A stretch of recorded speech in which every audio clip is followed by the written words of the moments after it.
There's a stretch of water that even the most experienced explorers fear. No matter what season you choose to cross it in, you risk meeting face-to-face with waves that can reach as tall as the Hollywood sign. I'm talking about the Drake Passage, the waterway connecting the Pacific Ocean to the Atlantic Ocean, stretching from Cape Horn at South America's southernmost tip to Antarctica's South Shetland Islands.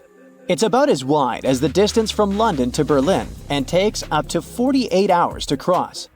Some sailors compare getting on the other side to going to the moon. That's how challenging it is.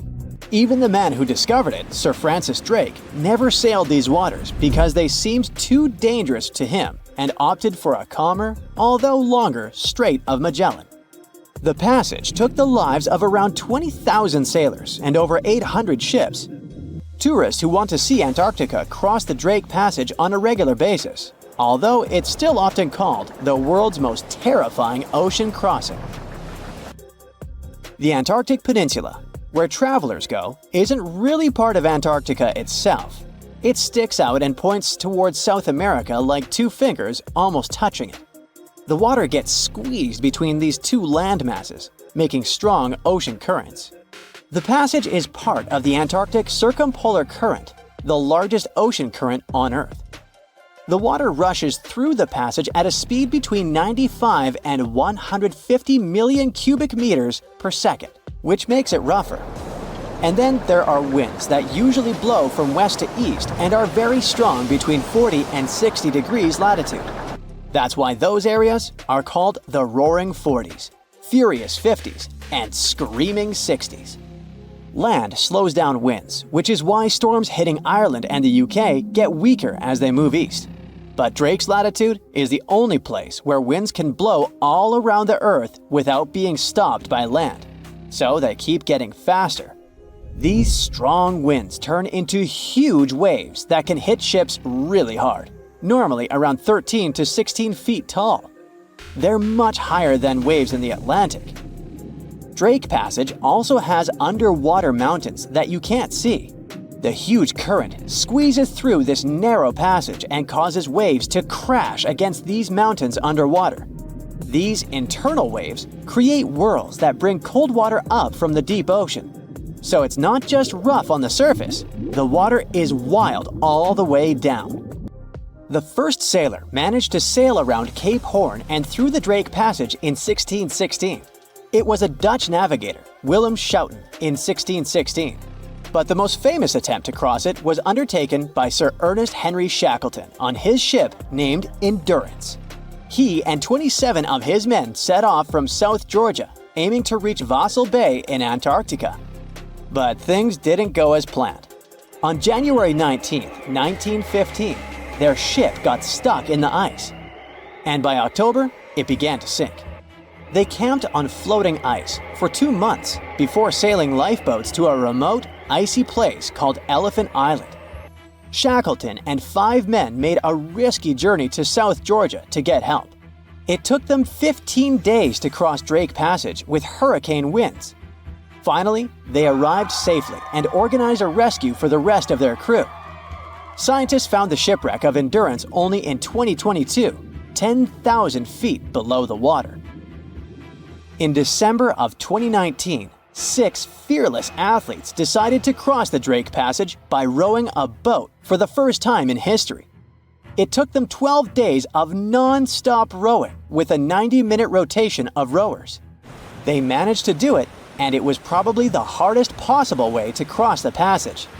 The athletes mentioned it was cold, wet, and dirty, and the waves hit them like walls.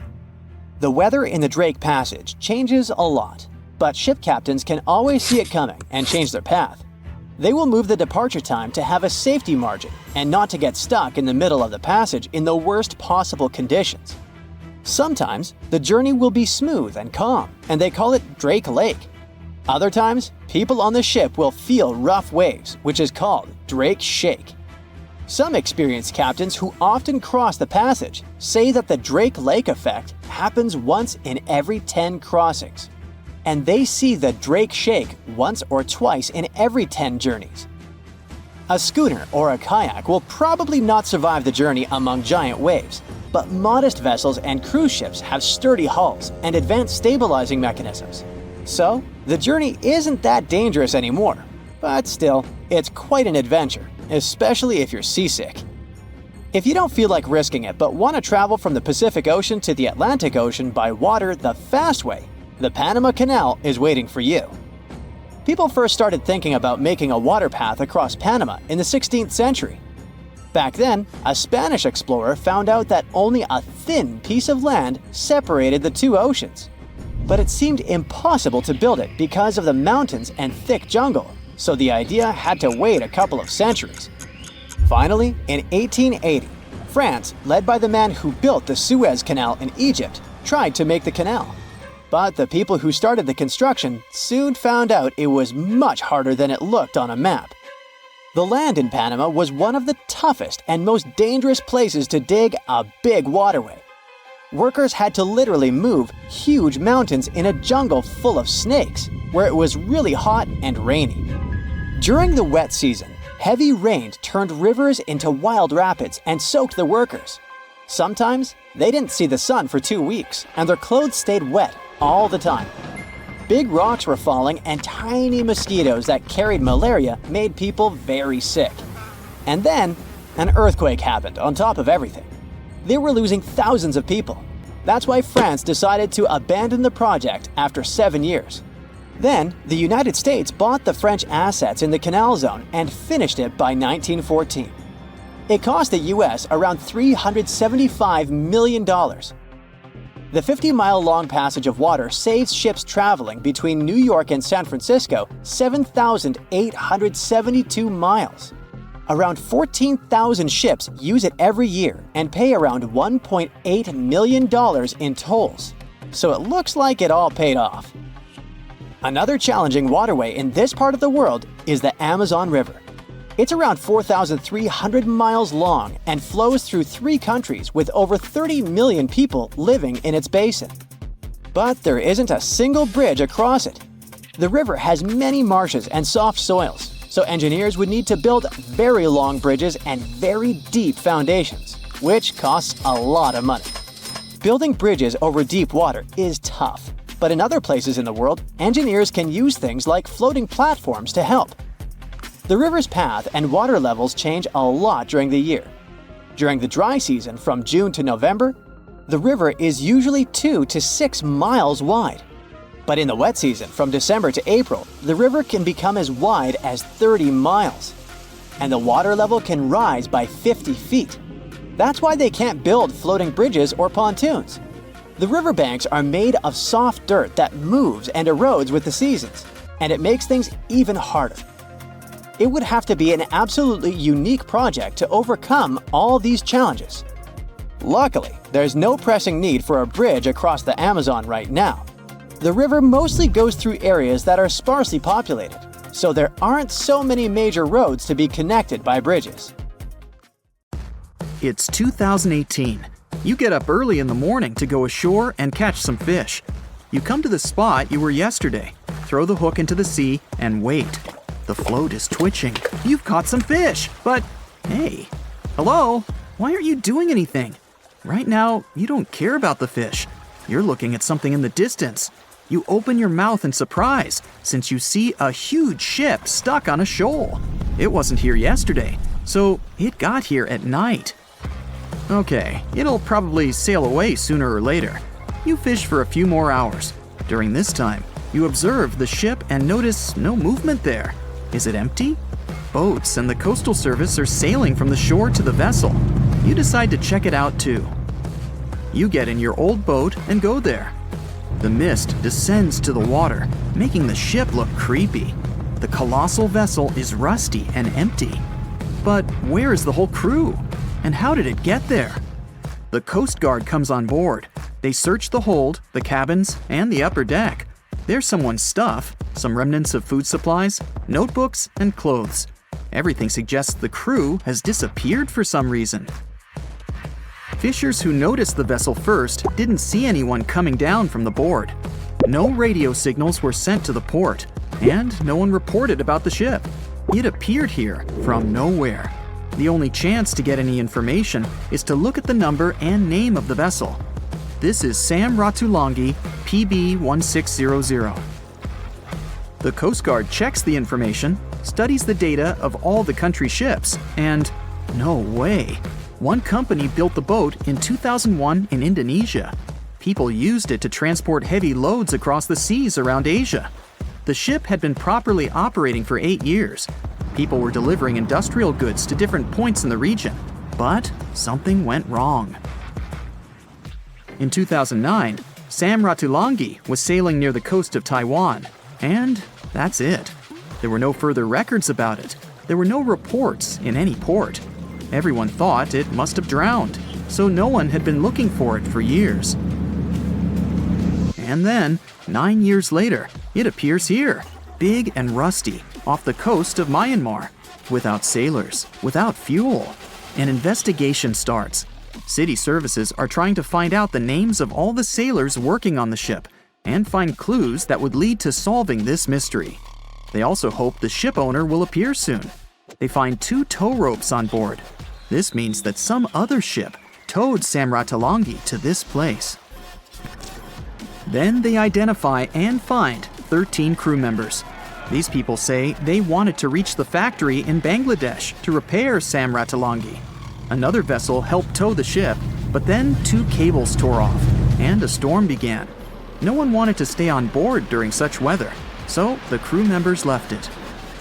No one knows what the ship has been doing for the last 9 years, and how it was possible without people on board.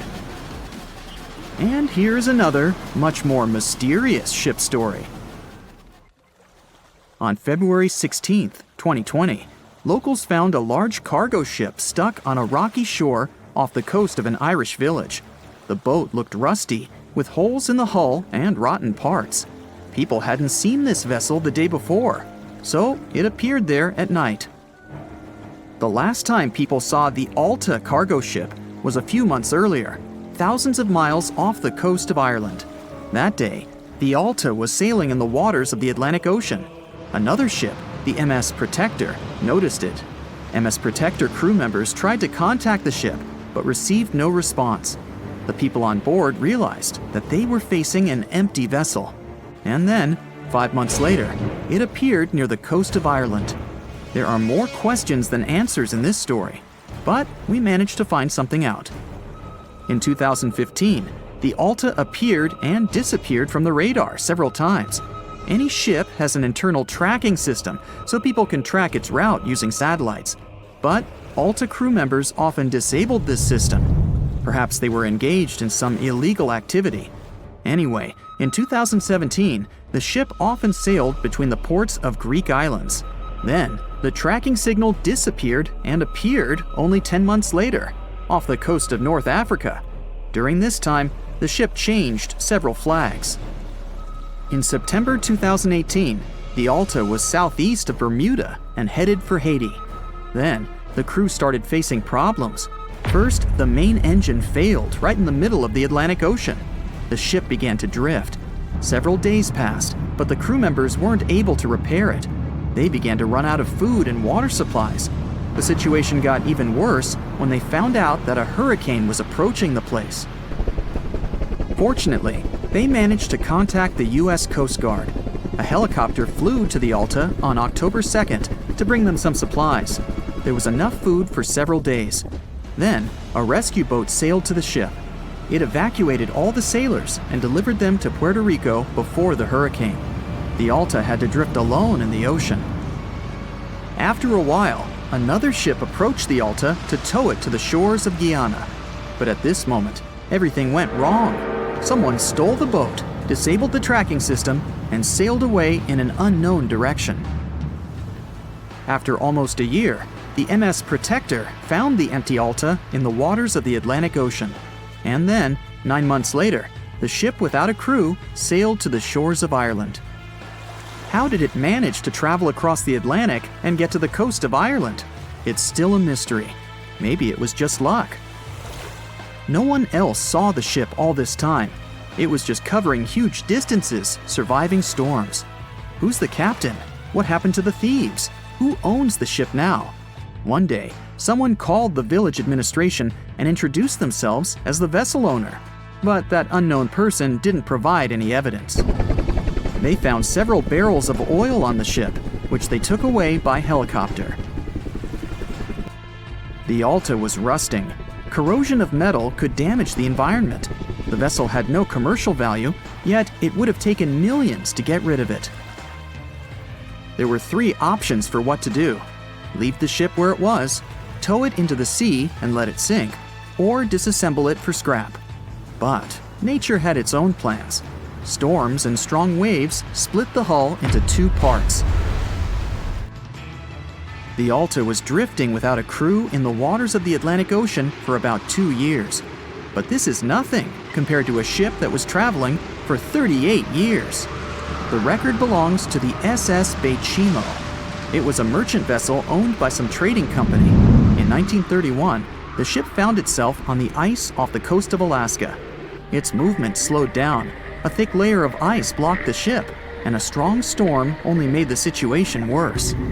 The blizzard was so intense that the crew members couldn't see anything but a white veil in front of their eyes. Sailing any further was impossible. The team had to wait for the storm to end. They waited for a day, 2, 3 days. A week had passed, but the snowstorm was only getting stronger. Then, one day, it grew weaker. The crew members split into 2 teams. The first team went to the nearest city. The second group, along with the captain, stayed on board. They set up camp next to the ship and waited for the blizzard, which had started again, to end. There was 0 visibility. And finally, one day, the storm was over. Great! And now, wait a minute. But where is the ship? The SS Baychimo just disappeared during the blizzard. The captain was sure that the ship had sunk, so he left along with the crew. Then, a week later, they saw the vessel drifting near the area where they had lost it. The hull was damaged so severely that it was unsafe to sail on it. Repairing the ship would be pointless and expensive, so the captain decided to abandon it. He was sure that it would go underwater sooner or later, but it stayed afloat for the next few days, the next few months, and a few years. People had reported seeing it at various points along the coast of Alaska for 38 years. The last record of the SS Baychimo is dated 1969. Those who saw it claimed the ship was completely frozen, almost merged with the ice. Some people planned to start an expedition to find the ship, but all attempts were unsuccessful. The vessel is probably lying somewhere on the deep sea floor.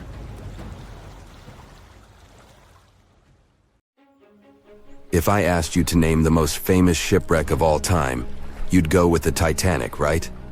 The Atlantic Ocean, the hope for new life, heartbreaking love stories. It had it all to become a blockbuster.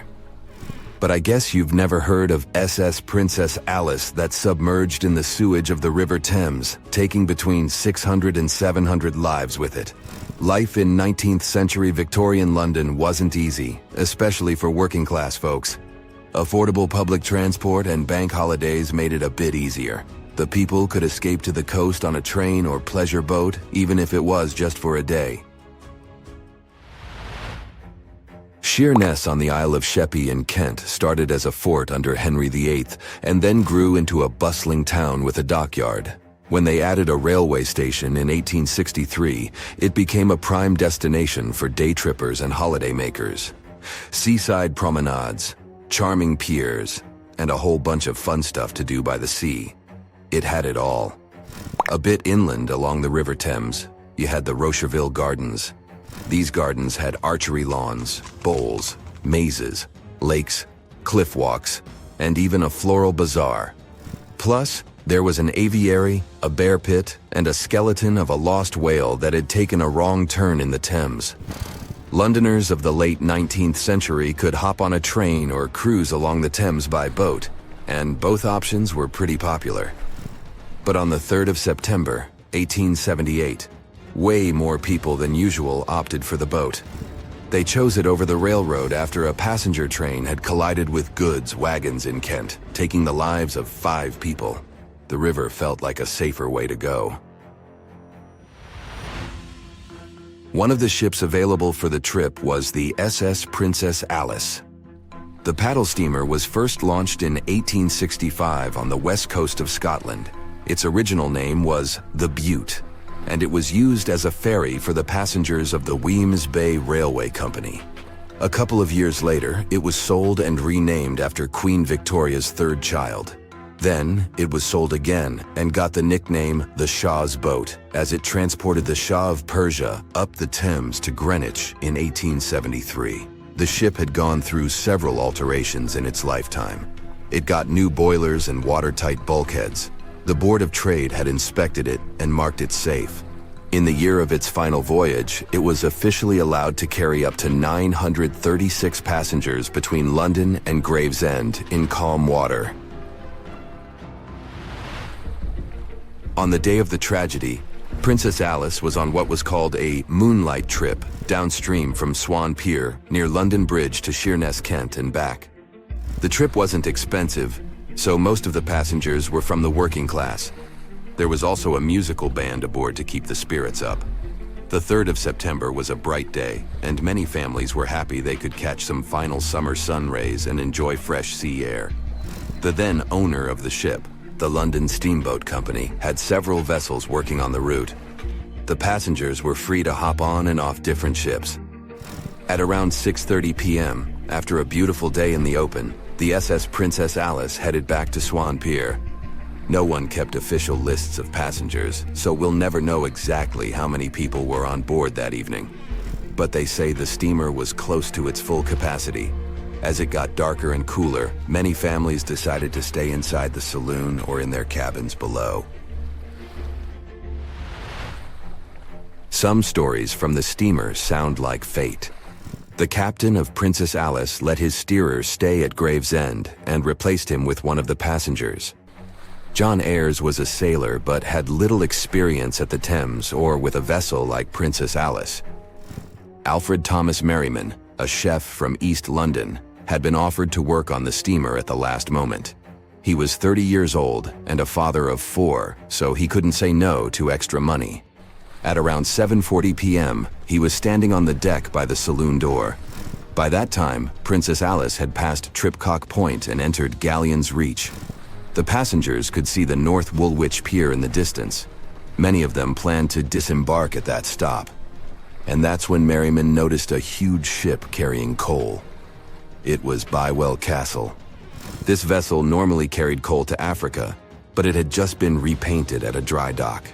Bywell Castle was going to Newcastle to pick up some coal and transport it to Alexandria, Egypt.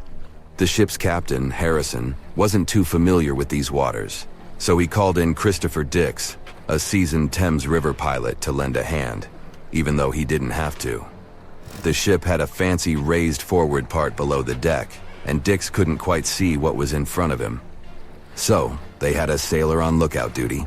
As they set sail from Millwall at the speed of 5 knots, 5.7 miles per hour, they tried to stick to the middle of the river, but other boats had other plans.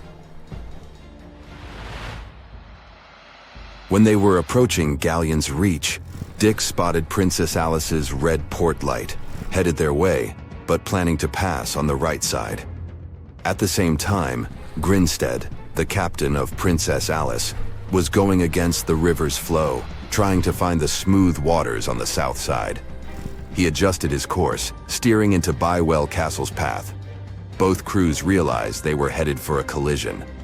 Dix tried to steer clear and even ordered reverse full speed on the engines, but it was too late. The Bywell Castle collided head-on with the Princess Alice, which was much smaller, weighing less than a third of the 890-ton coal-carrying collier. It sliced the passenger steamer in two. As Merriman remembered later, laughter on board immediately changed into screaming and panic. Some people rushed to the bridge for safety. Merriman hurried to the captain, asking what to do next. The captain's response was grim. "We are sinking fast. Do your best."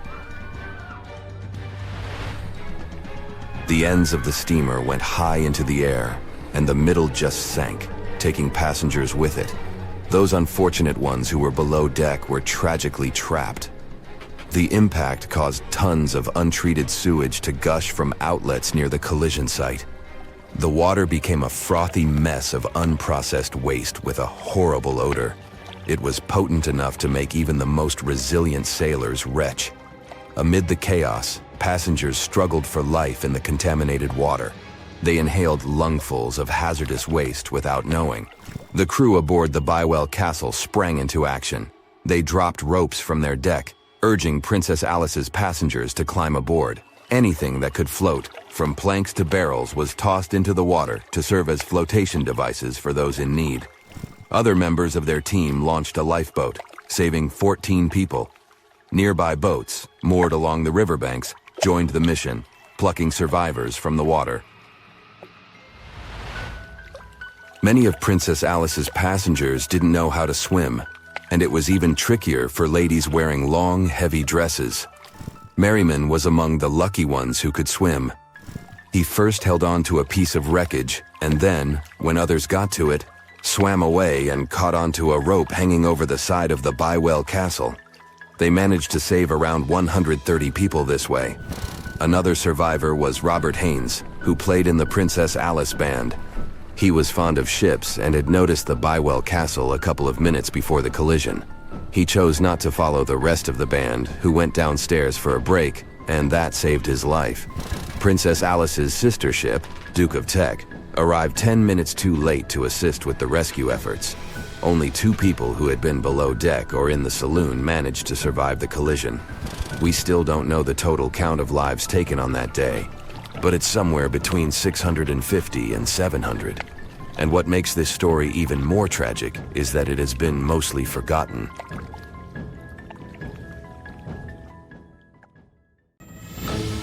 As an experienced sailor and the first man to ever sail non-stop on his own around North and South America, Matt Rutherford has seen a lot during his voyages. But what he saw in 2013 while sailing through the waters of the Atlantic with his colleague surely stands out. Some 800 miles off the coast of Bermuda, not far away from the famous Bermuda Triangle, they noticed a boat that seemed to be moving by itself. The sails weren't up and the motor wasn't running. The sailors decided to check if there was someone who needed their help aboard, so they moved closer to the mysterious ship. Once they got there, things only got weirder, as they realized there wasn't a living soul aboard. Rutherford started filming to document their discovery. The boat looked so awfully abandoned that they expected to find some pretty scary things in there. But it didn't stop Rutherford from searching the vessel. The boat, which turned out to be named Wolfhound, looked like an upscale one, probably costing hundreds of thousands of dollars. It was pretty weird to find it floating by itself in the middle of the ocean. It seemed like whoever abandoned it was leaving in a rush. There were clothes and other personal belongings all over the main cabin. Some parts of the ceiling had fallen and some drawers had popped open. The brave sailors decided to tow the ghost ship back to Bermuda. It wasn't easy because Wolfhound was bigger and heavier than their boat. After days at sea, the crew was running low on fuel and asked a passing freighter to stop and give them some gas. They kept pulling Wolfhound until the tow line got wrapped around the rudder and they realized they could get stranded in the Bermuda Triangle. So they had to abandon the ship. What really happened and how Wolfhound ended up in the middle of the ocean will probably remain a mystery. Rumor has it that it belonged to a member of the Royal Irish Yacht Club. The ship was going on its first voyage from Connecticut to Bermuda and then Antigua. It got in a terrible storm around 400 miles away from Delaware. The winds were so strong that the yacht suffered 2 knockdowns. A Greek cargo ship rescued the crew. They left the ship with an emergency beacon on. The rescued crew members shared that they saw the ship sink, which only adds more questions to the story. How did it get back to the surface? Does the Bermuda Triangle have anything to do with that? Christopher Columbus himself reported some unusual compass activity going on in this mysterious area while he was on his way to the New World. Despite the stories of more than 50 ships and 20 planes disappearing in the area, it remains one of the most heavily traveled shipping routes in the world. Some skeptics believe that this fact solves the Bermuda Triangle mystery. It could make sense because the busier the area, the more accidents happen there. But then again, it's not the number of disappearances that makes the place so mysterious. It's the lack of explanation and wreckage lost for good. The first ever confirmed ship to vanish in the Bermuda Triangle was the USS Pickering. In 1800, it departed from the US on its way to the West Indies. The ship sailed into the Bermuda Triangle along with its 90-man crew. No one ever heard anything from them ever since. The popular explanation is that the ship was taken out by a storm. But because no one found any wreckage, we'll never know for sure. The largest ship that has ever disappeared in this mysterious area was the USS Cyclops. In March 1918, carrying a crew of 306 people, the USS Cyclops left Barbados and headed home to Baltimore. The ship passed through the Bermuda Triangle on its journey and vanished into thin air, or rather, water. The Cyclops never sent any distress signal and disappeared without any explanation or trace. The Bermuda Triangle isn't the only place in the world where ships go missing or mysteriously resurface. One of the most famous ghost ship stories would be of SS Baychimo. The large cargo steamer was built in Sweden. On October 1st, 1931, it got caught in pack ice. The crew decided to wait it out and managed to break free after a couple of days, only to get trapped again in less than a week. This time, they didn't manage to make it out. A rescue team went by air to save 22 of the crew members. 15 other members stayed in a wooden shelter they built not far away from the ship. Their plan was to wait out the winter and get back aboard. At the end of November, a strong blizzard was rushing through the area. When it was over, Baychimo seemed to have gone away with the storm. The captain decided it must have broken and sunk, but a few days later, a local hunter informed them that he had seen the ship around 45 miles away from their camp. The crew managed to find the ship and took the most valuable cargo from its hold. They had fears that Baychimo wouldn't live through that rough water, but it did manage to survive after all. Once the ice was gone, it floated away and ended up drifting along the shores of Canada and Alaska. Many people reported seeing the ghost ship in an open sea. Some even tried to board it to save the ship, but the weather didn't allow it to happen. The last time someone saw SS Baychimo was in 1969, 38 years after its crew had left it. It could still be drifting somewhere in the ocean. The story of MV Hoita happened in the South Pacific. The ship was originally a wooden luxury yacht. After serving for 20 years to various owners, it became a merchant ship. In 1959, it set on a trading voyage that was supposed to last around 2 days. When it didn't reach its destination on time, no one was worried at first as things happen in the open waters. After another day, and no distress signals from the Hoita, it was obvious that something serious was going on with it. There were 25 people aboard, and their families wanted to find them. A search and rescue crew worked for 6 days looking for the ship, or at least its wreckage, in an area of nearly 100,000 square miles. That's 1.5 times as big as Florida. Sadly, the mission had come back with no results. It seemed like Hoita had disappeared without a trace. A month later, another merchant ship noticed Hoita drifting in the ocean, miles and miles away from its original route, and none of the crew members or passengers were on board. The cargo had also disappeared. The lifeboats were also gone, so the people must have escaped the ship hoping to save themselves. It turned out that the crew had been trying to get help as they tuned the radio to the International Distress Channel. But the damaged cable didn't let them send the signal any further than 2 miles. It also looked like when they were leaving the ship, the crew took the logbook with them, and we still don't know what exactly happened to Hoyita. Family members of those who were on board are still looking for answers. One professor claims it must have been a corroded pipe that leaked and flooded the vessel, but we'll most likely never know for sure. In the Pacific Ocean, near Japan, there is an area nicknamed the Devil's Sea.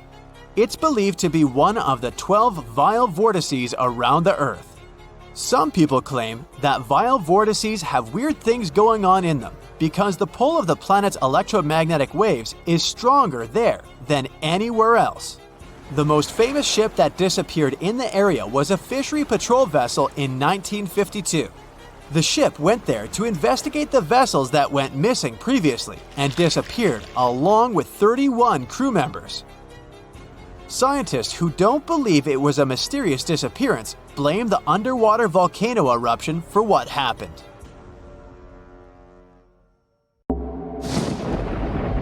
There's a ship drifting somewhere in the ocean without a crew. The last time someone saw it was over 50 years ago. Its story reminds of that of the Flying Dutchman, a ship that's bound to sail forever and bring disaster to whoever sees it at sea. At least the legend says so. Unlike the Flying Dutchman, the SS Baychimo was definitely real and built for a German company in Hamburg and began as an ordinary cargo ship. It was trading supplies between Hamburg and Sweden in the Baltic Sea starting from 1914. It had a strong steam engine and a hull made of steel. A few years later, it became British property. Then, in the 1920s, a Canadian company purchased it for around $18,000, a huge amount of money back then. The new owner, the Hudson's Bay Company, was actively using the ship for several years. They would often send it on voyages from its home port in Scotland to Siberia, Alaska, the Yukon, and the Northwest Territories. It also passed through the Panama Canal and even the Suez Canal, with fur pelts for sale on board. Sometimes it would also transport passengers. It had completed 9 successful voyages before this strip of good luck came to an end. Starting from the 1930s, SS Baychimo would have trouble with ice and storms. When it first got trapped in ice in October of 1931, some of the crew managed to escape to Alaska. 15 of 22 sailors decided to stay with their vessel and try to save it. They had furs and other valuable cargo worth around $58,000 aboard. The company sent them supplies to survive the winter. They set camp near the ship out of the hatches, tarpaulins, and other materials, and offloaded the cargo. At the end of November, a blizzard rushed through the area, and it seemed like it had taken the ship with it. The ice platform had survived, but the ship broke free. Some of the crew members were sure it had sunk. But soon after, they heard from one of the locals who had spotted their ship around 45 miles away from their camp. The crew moved on with their lives, and the ship started its journey as a runaway vessel. People would spot SS Baychimo once a year or so, all the way until 1965. It was mostly spotted off the coast of Alaska. A man going to Nome with his sled dog, along with prospectors, explorers, and treasure hunters, all claimed to have seen SS Baychimo. Someone tried to board it and take it to port, but ended up stranded on it for days because of horrible weather. Others got luckier and managed to take a whaleboat, some furniture, and other valuables from the vessel. Those who got close to the ship saw that it was damaged and missing the propeller. Still, it stayed afloat without a crew for at least 38 years and became the longest sailing ghost ship in history. In 2006, the Alaskan authorities started a project to solve the mystery of this ghost ship of the Arctic and finally find SS Baychimo, either still above or below the water. So far, the project has not been a success. SS Baychimo remains one of the estimated 4,000 ships that have disappeared off Alaskan shores. If the legend of the 17th century isn't lying, this ghost ship could be sailing somewhere along the Flying Dutchman. It belonged to the Dutch East India Company. Its captain managed to do the impossible for that time and sailed from Holland to Indonesia in only 3 months. They said he was flying over the sea, and some evil tongues explained that he had made a deal with evil forces to achieve that. Once the ship was sailing back home, its captain and crew disappeared without a trace. There are many versions of what happened to it. One of the first ones said it had tried to enter port at the Cape of Good Hope, got in a terrible storm, and sank as there was no captain to save it. Another legend says the captain had refused to obey the skies to let the ship sink during the storm. A scary life form then struck the boat and the crew, and it was condemned to forever wander without rest. Many sailors claim to have spotted the Wandering Dutchman. The Duke of York, who was to become King of England, mentioned having seen it in Australian waters. Right after spotting the ship, the man who saw it first fell from the top of the mast and didn't survive. There were more encounters with this legendary ship up to the middle of the 20th century. Ships would nearly collide with it as the Flying Dutchman jumped out of the blue. Scientists have a more logical explanation for this mystery: Fata Morgana, not to be confused with Hakuna Matata. Now, when you're out at sea on a hot day and the air is all wavy, it feels like when you look at the road on a scorching summer day. That's because of something called atmospheric refraction. When light passes through different layers of air with different temperatures and densities, it bends and twists. Sometimes, under certain conditions, this bending of light can create really bizarre optical illusions over the ocean, like sightings of the Flying Dutchman. The Fata Morgana phenomenon can make distant objects appear distorted, stretched, or even lifted above the horizon. So you can see a ship far away, but because of the way the light is bending, it will look like it's floating above the water or even disappearing and reappearing. A Fata Morgana is most commonly seen in polar regions, especially over large sheets of ice that have a uniform low temperature. But you can see it anywhere, even in deserts and over lakes on hot days.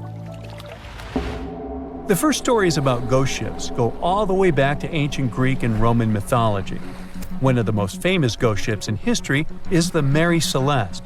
This brigantine was traveling from New York City to Genoa and was fully stocked with provisions, but missing a crew when it was discovered in the Atlantic Ocean in 1872.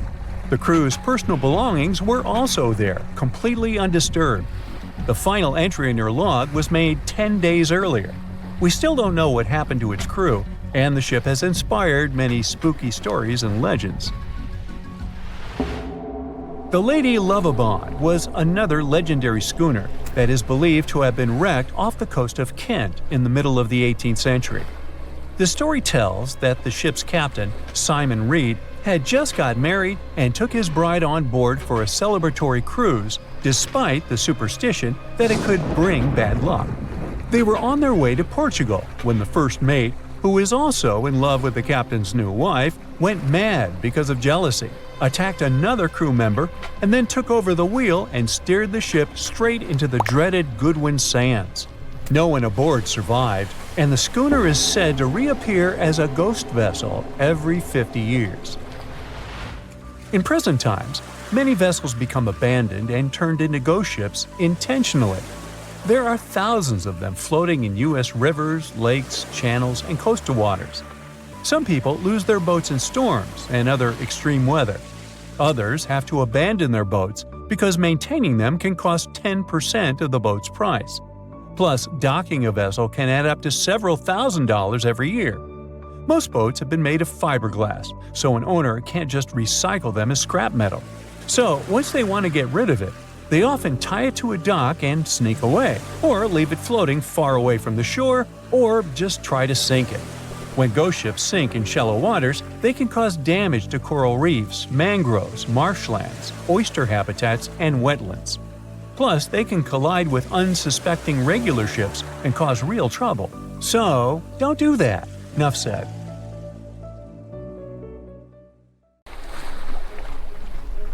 The lookout shouts, "Iceberg right ahead!" The Titanic strikes the ice. Water starts flooding in. Third-class passengers are locked up. there aren't enough lifeboats for everyone. Panic sets in. Violins are playing, the ship sinks. Well, we all know the story of the movie Titanic like the back of our hand by now. But what if I told you that Hollywood lied to us? To tell the real story of what happened that freezing night in 1912, we need to rewind a bit. The lookout shouts, "Iceberg right ahead!" Yep, that part was true. Just before 11:40 at night, Frederick Fleet noticed something darker than the sea directly ahead. As the ship got closer, he realized it was an iceberg. The engines were quickly reversed and the ship turned sharply. Instead of hitting it head-on, Titanic scraped along the side of the berg, sprinkling ice on the forward deck. If you remember, in the movie, Jack and Rose are having a romantic moment when they feel the ship shudder after hitting the iceberg. Everything shakes as if they were in the middle of a light earthquake. Some real-life passengers reported feeling something similar after the impact, but according to Titanic survivor Frank Prentice, it wasn't exactly like that. He said there was no impact as such, and it all felt more like slamming on your car brakes. The ship stopped, and that was that. Some people even slept right through the collision, confirming that there wasn't such an abrupt impact. Mr. Prentice, curious about what had happened, left his cabin and went out to the deck. When he got there, all he could see was a little ice on the surface, not the towering iceberg that Jack and Rose saw. But as we all know by now, the real damage happened below the waterline, where the iceberg had a jagged spur that slashed a 300-foot gash in Titanic's hull. Once the crew realized how severe the damage was, they immediately began sending distress calls to nearby ships, asking for help. At some point in the movie, the radio operator goes to the captain and says there is only one ship nearby, the RMS Carpathia, which later ends up rescuing many passengers. But in real life, there were more ships around. It's believed that the SS Californian was only about 23 miles away. This ship might have actually seen the Titanic sinking, or at the very least, seen its rockets exploding high in the sky. Yet, for reasons we will never fully understand, they didn't try to help. Let's get back to the story. Now, people need to get off the ship. At 12:45, lifeboat number 7 was the first to be lowered. Just like in the movie, women and children were told to go first. But in reality, some women were hesitant and even refused to get into the lifeboats. Mr. Prentice said this happened mainly for two reasons. First, these lifeboats were high and passengers were terrified of the 70-foot drop from the deck to the ocean below. And second, most women didn't believe the Titanic would actually sink. It was called unsinkable after all. So the idea of getting into a lifeboat seemed pointless at the time. This mindset probably explains why Eloise Smith, a first-class passenger, recalled that there was no panic or chaos at first. Other survivors backed this up, saying that no women or kids were crying. But one thing that was indeed concerning, at least for the crew, was the possibility that the lifeboats might buckle under too much weight. This is one of the theories why the first few lifeboats left carrying only a fraction of their full capacity. Like lifeboat number 7, which only carried 27 people in it, even though it could hold up to 65. In total, Titanic had 20 lifeboats, which could carry about half of the 2,200 people on board that night. But that didn't happen. And now we know the passengers had no idea there weren't enough for everyone. As women were calmly getting into the first lifeboats, musicians headed up to the deck. Their only goal was to play and keep the passengers calm. That's a pretty well-known fact. But the real story is that some survivors said they never saw or heard the band. No violinists whatsoever. It's not like Hollywood misled you though. The musicians did play for over 2 hours after the ship had hit the iceberg. So maybe these passengers were just too panicked to notice the songs, or the musicians started playing later than we think. Now, it's time to talk about the terrible treatment that third-class passengers received. The movie portrayed the crew as cruel, locking the less fortunate below deck like animals, giving them no chance to reach the lifeboats and save their lives. But the official inquiry into the disaster suggested that wasn't true. I mean, yes, fewer third-class passengers survived compared to those in first and second class, but there were other factors at play. Many third-class passengers were reluctant to leave the ship, clinging to their belongings, and had a harder time making their way up from the cabins, which were at extreme ends of the ship. Some survivors confirmed that they were not locked up. In fact, it was quite the opposite. Mrs. George Wabi, a Lebanese woman traveling in third class, said that when chaos had erupted, some brave crew members and well-dressed first-class passengers had actually helped her get up to the first-class deck and eventually onto a lifeboat. At first, the Titanic was sinking slowly, bit by bit. Passengers reported seeing the water rising and hearing pops and cracks. Then, there was a loud boom.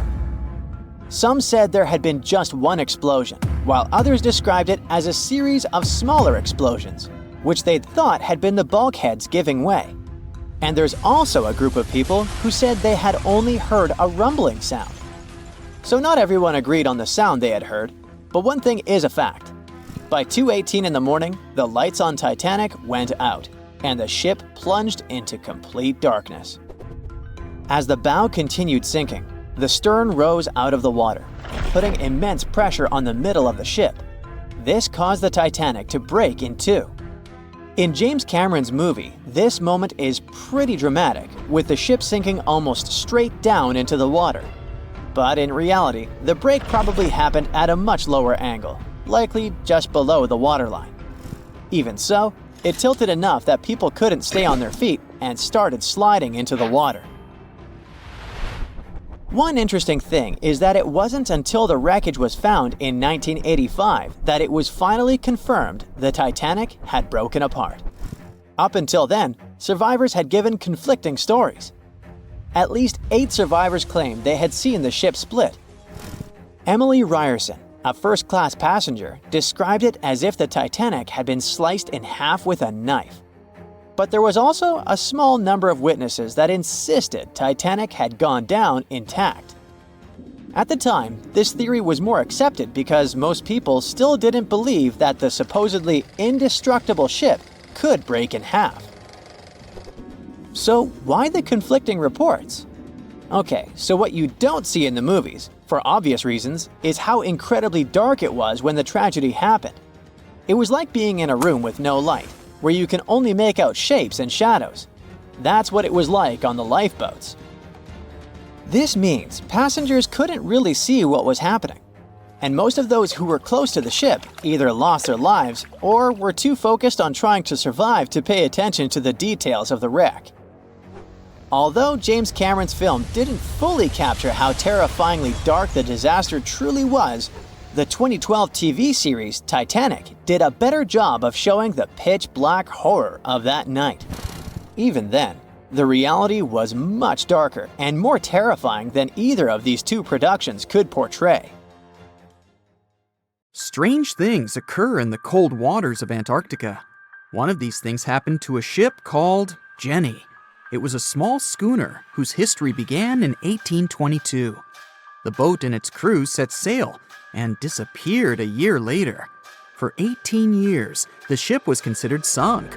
People forgot about it, but in 1840, the vessel reminded the world of itself. That year, the whaling ship Hope sailed through the Drake Channel in Antarctica. The crew members noticed a ship among icebergs. It was the schooner Jenny. It was floating slowly in the dark, with no signs of life. The captain of the Hope, Mr. Brighton, gave the order to approach the mysterious vessel. They thought it was some creepy ghost ship, but as they came closer, they noticed crew members on the deck. The sailors of the Hope called out to them, but received no answer. This time, it became clear that something terrible had happened to the Jenny. When Brighton boarded, he realized that the Jenny crew members weren't missing. They were here. Frozen people stood like statues. Brighton went down to the lower deck and found the captain. He was sitting frozen at the table, holding a pen. Brighton looked at the logbook. The last record was made on May 4th, 1823. The captain wrote that he was the only living member of the crew. They spent 71 days without food. It seemed that the ship got lost in the sea because its captain went off course or sailed into an iceberg, but no one knew for sure. After that, nobody ever saw the Jenny again. According to rumors, the crew of the Hope abandoned the frozen ship and left it to drift in the cold waters. According to other rumors, this whole story is fiction. The story of the Jenny was described in a German magazine in the middle of the 19th century. Still, there was no further evidence of the ship's existence. Already in our time, Cambridge University decided to explore the case of the Jenny. The researchers discovered that one of the crew members of the Hope, who didn't disclose his name, told someone the legend of the frozen ship. Someone shared the story with another guy, and it was published in a German magazine called Globus. And that's all. There was no other evidence. One of the most famous ghost ships was the Mary Celeste, and there's no doubt about its existence. The history of this vessel was documented in court. People wrote about it in newspapers, but the most exciting thing is that the ship continued to be used even after 10 people disappeared from its deck. The history of the Mary Celeste began in Canada in 1861. When it was first built, the ship was called the Amazon. It changed captains several times, and it also hit some rocks. The boat was sold, bought, then sold again, repaired, and sailed under the name Mary Celeste. In 1872, it had a new captain, Benjamin Briggs. He was a decent, brave man with a lot of experience in navigation. He had a beloved wife, a daughter, and a son. When he went on his last voyage, he took his wife and daughter with him, and his son stayed in America. In November of 1872, the Mary Celeste sailed from the port in New York with 10 people on board and disappeared. 8 days later, another ship, the Dei Gratia, also left New York and followed the same route.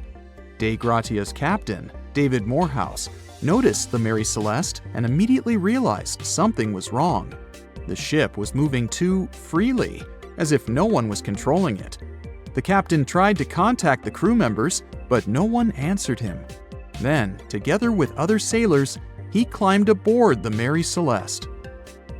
The ship was in good condition. There was no damage. The hold was slightly filled with water, but it could be easily pumped out. Everything seemed fine, but one lifeboat was missing.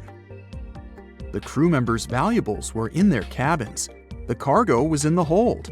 The supplies of water and food were untouched.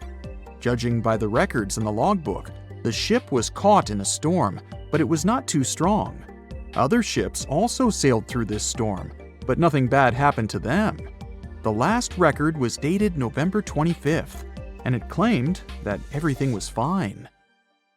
The sails of the Mary Celeste were slightly damaged, but perhaps it happened after the crew had disappeared. The whole ship was in excellent condition, but what made the people leave it? Part of the crew of the Dei Gratia stayed on board the Mary Celeste to bring it to dry land. Everything went well. They delivered the ship to the closest port. Next, the captain of the Dei Gratia appeared before the court and told about what had happened. However, the prosecutor and the judge didn't want to believe in the story of the Mary Celeste. They were sure the captain got rid of the ship's crew to get money for its cargo.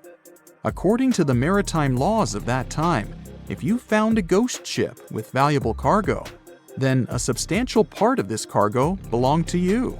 So, many people thought that David Morehouse decided to earn some money.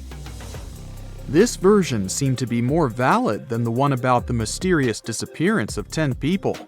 Fortunately, no one accused the captain of committing a crime. They thanked him for his service and gave him a monetary reward. However, his reputation was damaged, which greatly affected his career, as many believed he attacked the crew of the Mary Celeste. But even after this terrible case, trial, and investigation, the story was not over. The Mary Celeste was still an expensive and efficient vessel.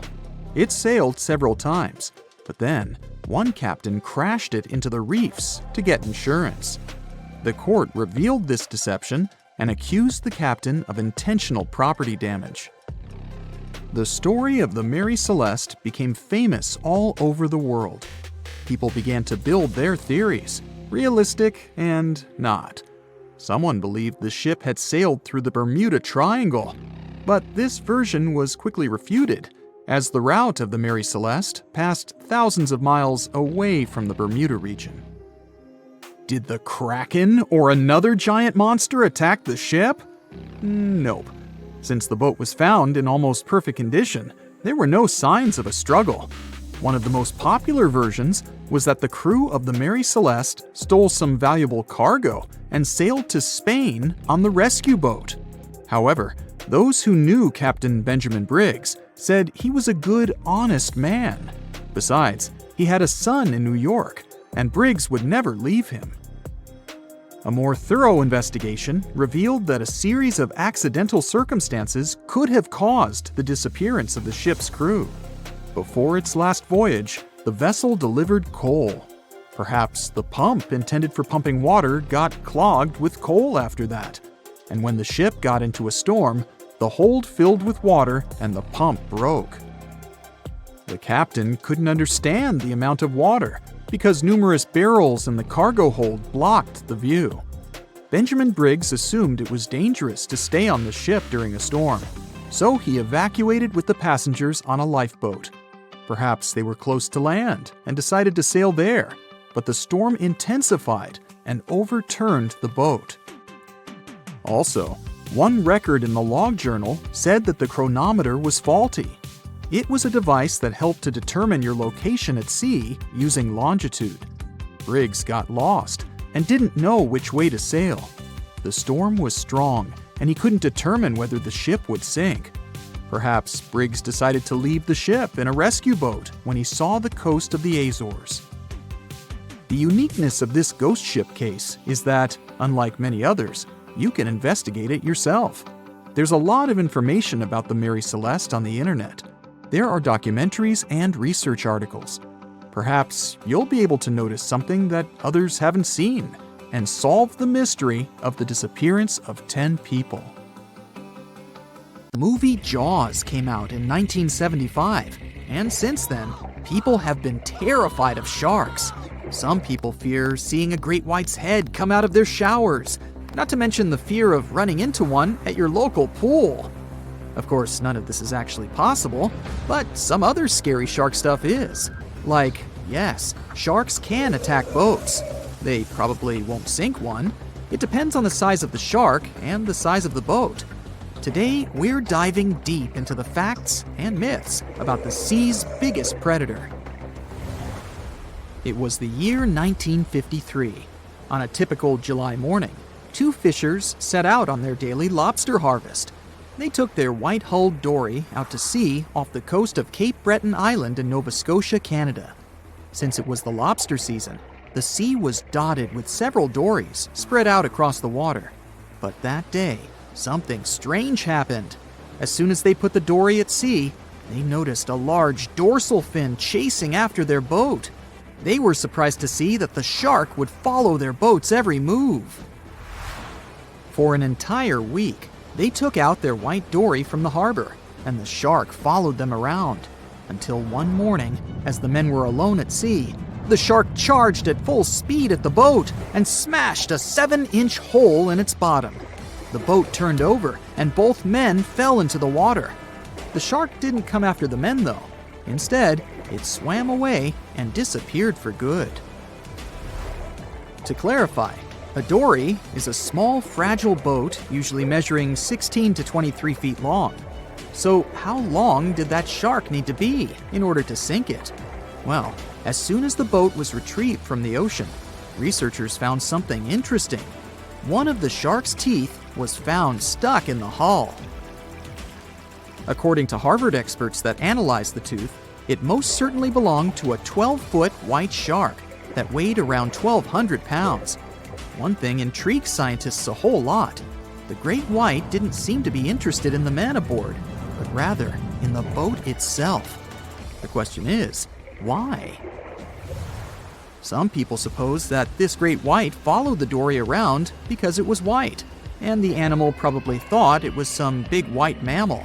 It's not the first boat a shark has attacked. You see, sharks don't attempt to sink boats because they're mean and evil.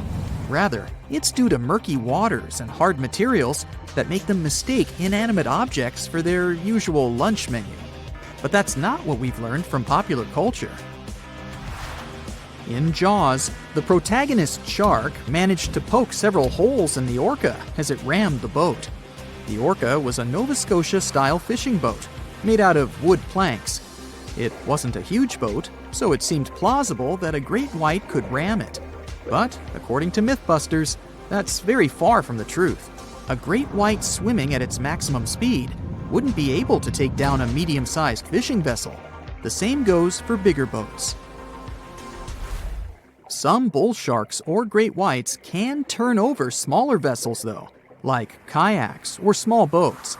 If this happens, it's most likely because they think it's a sea mammal and nudge it before taking the first bite. No scientist can say for sure why they do this, only that it's usually a misunderstanding on behalf of the animal. The Shark Research Committee, a nonprofit scientific research organization, has documented a lot of shark attacks on inanimate objects and is trying to answer that question more thoroughly. So far, they've observed several attacks on objects such as crab trap buoys and inflatable float bags. The website has also registered 2 famous attacks on boats. The first one happened in 1959, and a shark left a tooth on the hull of a boat. Researchers later identified it as belonging to a 12-foot great white. The report of the other attack, which happened in 1989, claims that a boat was circled by a great white before the animal swam at the vessel at full speed and hit the boat several times. Of course, those who suffer the most from shark attacks and encounters aren't boats, it's surfers. As far as we know, surfers look like giant wobbly seals from the shark's perspective. According to the Shark Research Committee, there have been 41 confirmed shark attacks on surfers on the west coast of North America over the course of the last century. So, should we be so afraid of sharks after all? Let's learn more about these magnificent sea creatures. Off the top of your head, how many shark species can you name? 4, 8, 10? Well, there are over 500 species of sharks swimming in the ocean. They vary from tiny specimens, about the size of a human hand, to up to 39-foot-long creatures. The largest species of shark are actually not great whites, but whale sharks. And even those are small compared to the great megalodon. This ancient creature that lived around 20 million years ago reached an unimaginable length of 60 feet. By comparison, that's the same as 2 to 3 buses placed one after another. I wouldn't swim in megalodon-infested waters even if you dared me, that's for sure. We know that sharks are very good hunters, but why is that so? Their bodies seem to have been strategically built for speed. Instead of having a bone skeleton, like us humans, sharks have a cartilage skeleton, which makes them much lighter and also super fast swimmers. Each species of shark hunts depending on its nutritional needs. So, shark species that grow to an average of 3 feet have a diet based on fish. The ones that grow bigger start feeding off of bigger sea animals, such as sea lions and seals. Throughout their lives, some species of shark can shed over 30,000 teeth. Unlike humans, who are born with a set number of teeth in their jaws, sharks have an apparently limitless supply. In their defense, they do lose teeth pretty easily, as they can easily get stuck in their prey, for example. They also have multiple rows of teeth. The jaws of a great white can contain up to 7 rows of teeth, and can grow to be more than 6 inches long. And since we're speaking of great whites, the most feared shark species roaming the oceans, this is ray. Ray is an adult white shark. He can swim up to 50 miles a day, so he needs a lot of fat in order to keep his body functioning. Funny thing about ray, When he opens his jaws to hunt, his eyes roll back together with his head, so his sight is hindered when he's taking a bite. Now, he does like it when the water is murky and underwater visibility is low. That's because it makes it harder for his prey to spot him coming. These conditions can make it easier for him to grab that yummy seal. But this can also make it easy for him to mistake a random boat for lunch and end up scaring some humans. Some Hollywood movies love to portray sharks as having superpowers. Although they're not innately cruel, one species of shark does have something that can be considered bizarre. Hammerhead sharks, one of the most dangerous species of sharks, have a sort of sixth sense.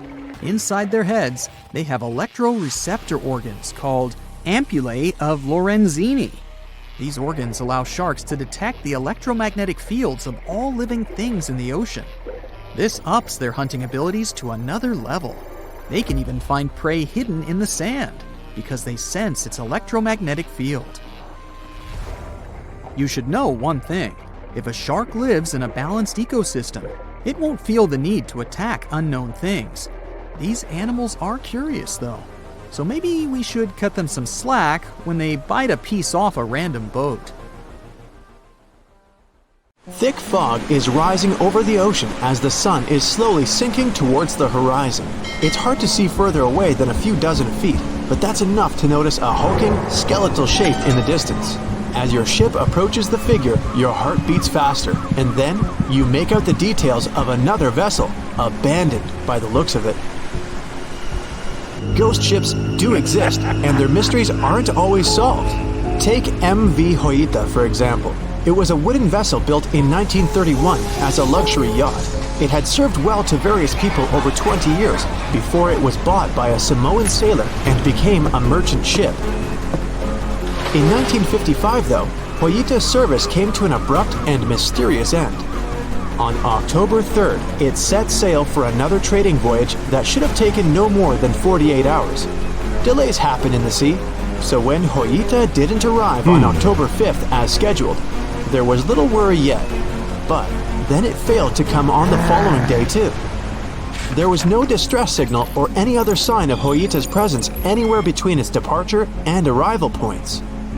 A search and rescue party was dispatched to find the ship, and for 6 days, they were scouting the area of nearly 100,000 square miles. On October 12th, the mission returned to the base empty-handed. Hoita vanished without a trace. It was only a month later that another merchant ship, Tuvalu, noticed the missing vessel far away from its route, drifting in the open sea and listing heavily. The sailors boarded the ship and found that all of its crew and passengers, 25 people total, were missing, along with all the cargo the vessel had been carrying. The radio was tuned to the International Distress Channel, meaning that the crew had been trying to ask for help, but they couldn't reach anyone because the radio cable had been damaged, limiting the range to 2 miles.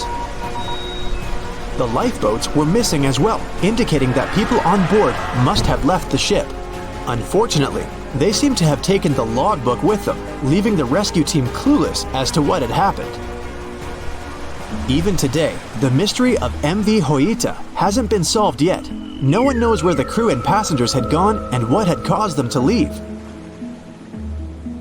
SV Carol A. Deering wasn't a ghost ship in the usual sense of the word. There were no sightings of it in the open sea. Instead, it was found on the shore, but the circumstances of it running aground are a puzzle shrouded in mystery. Carol A. Deering was built in 1919 in Maine, and it was a large vessel made for commercial voyages. Unfortunately, despite its large cost of construction, it had only served for a year before its last trip. July 19, 1920. The ship was traveling from Puerto Rico to Rio de Janeiro via Newport News to deliver a cargo of coal.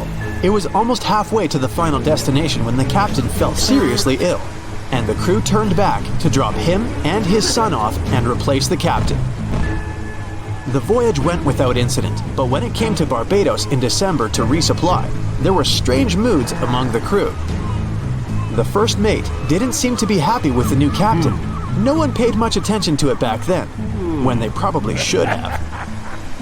The last sighting of Carol A. Deering at sea was on January 28, 1921, when a lightship noticed it off the coast of North Carolina. There was some commotion on the quarterdeck of the ship, where the crew were normally not allowed.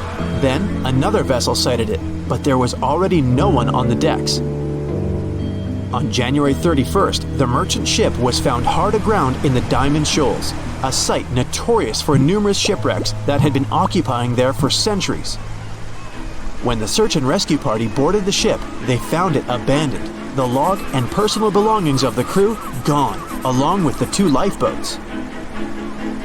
There is still no answer to what happened on board of Carol A. Deering that January, although the most popular version was mutiny. Maybe we'll never find out the truth though. SS Baychimo is perhaps one of the most notable ghost ships in history.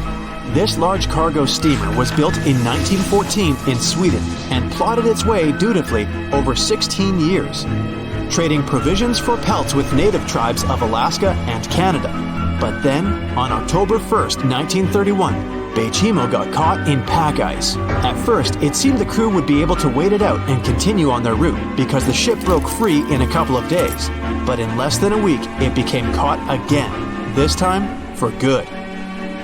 In another week, a rescue party was sent to fetch 22 of the Baychimo's crew, while another 15 remained behind to wait through the winter if necessary and get the ship back.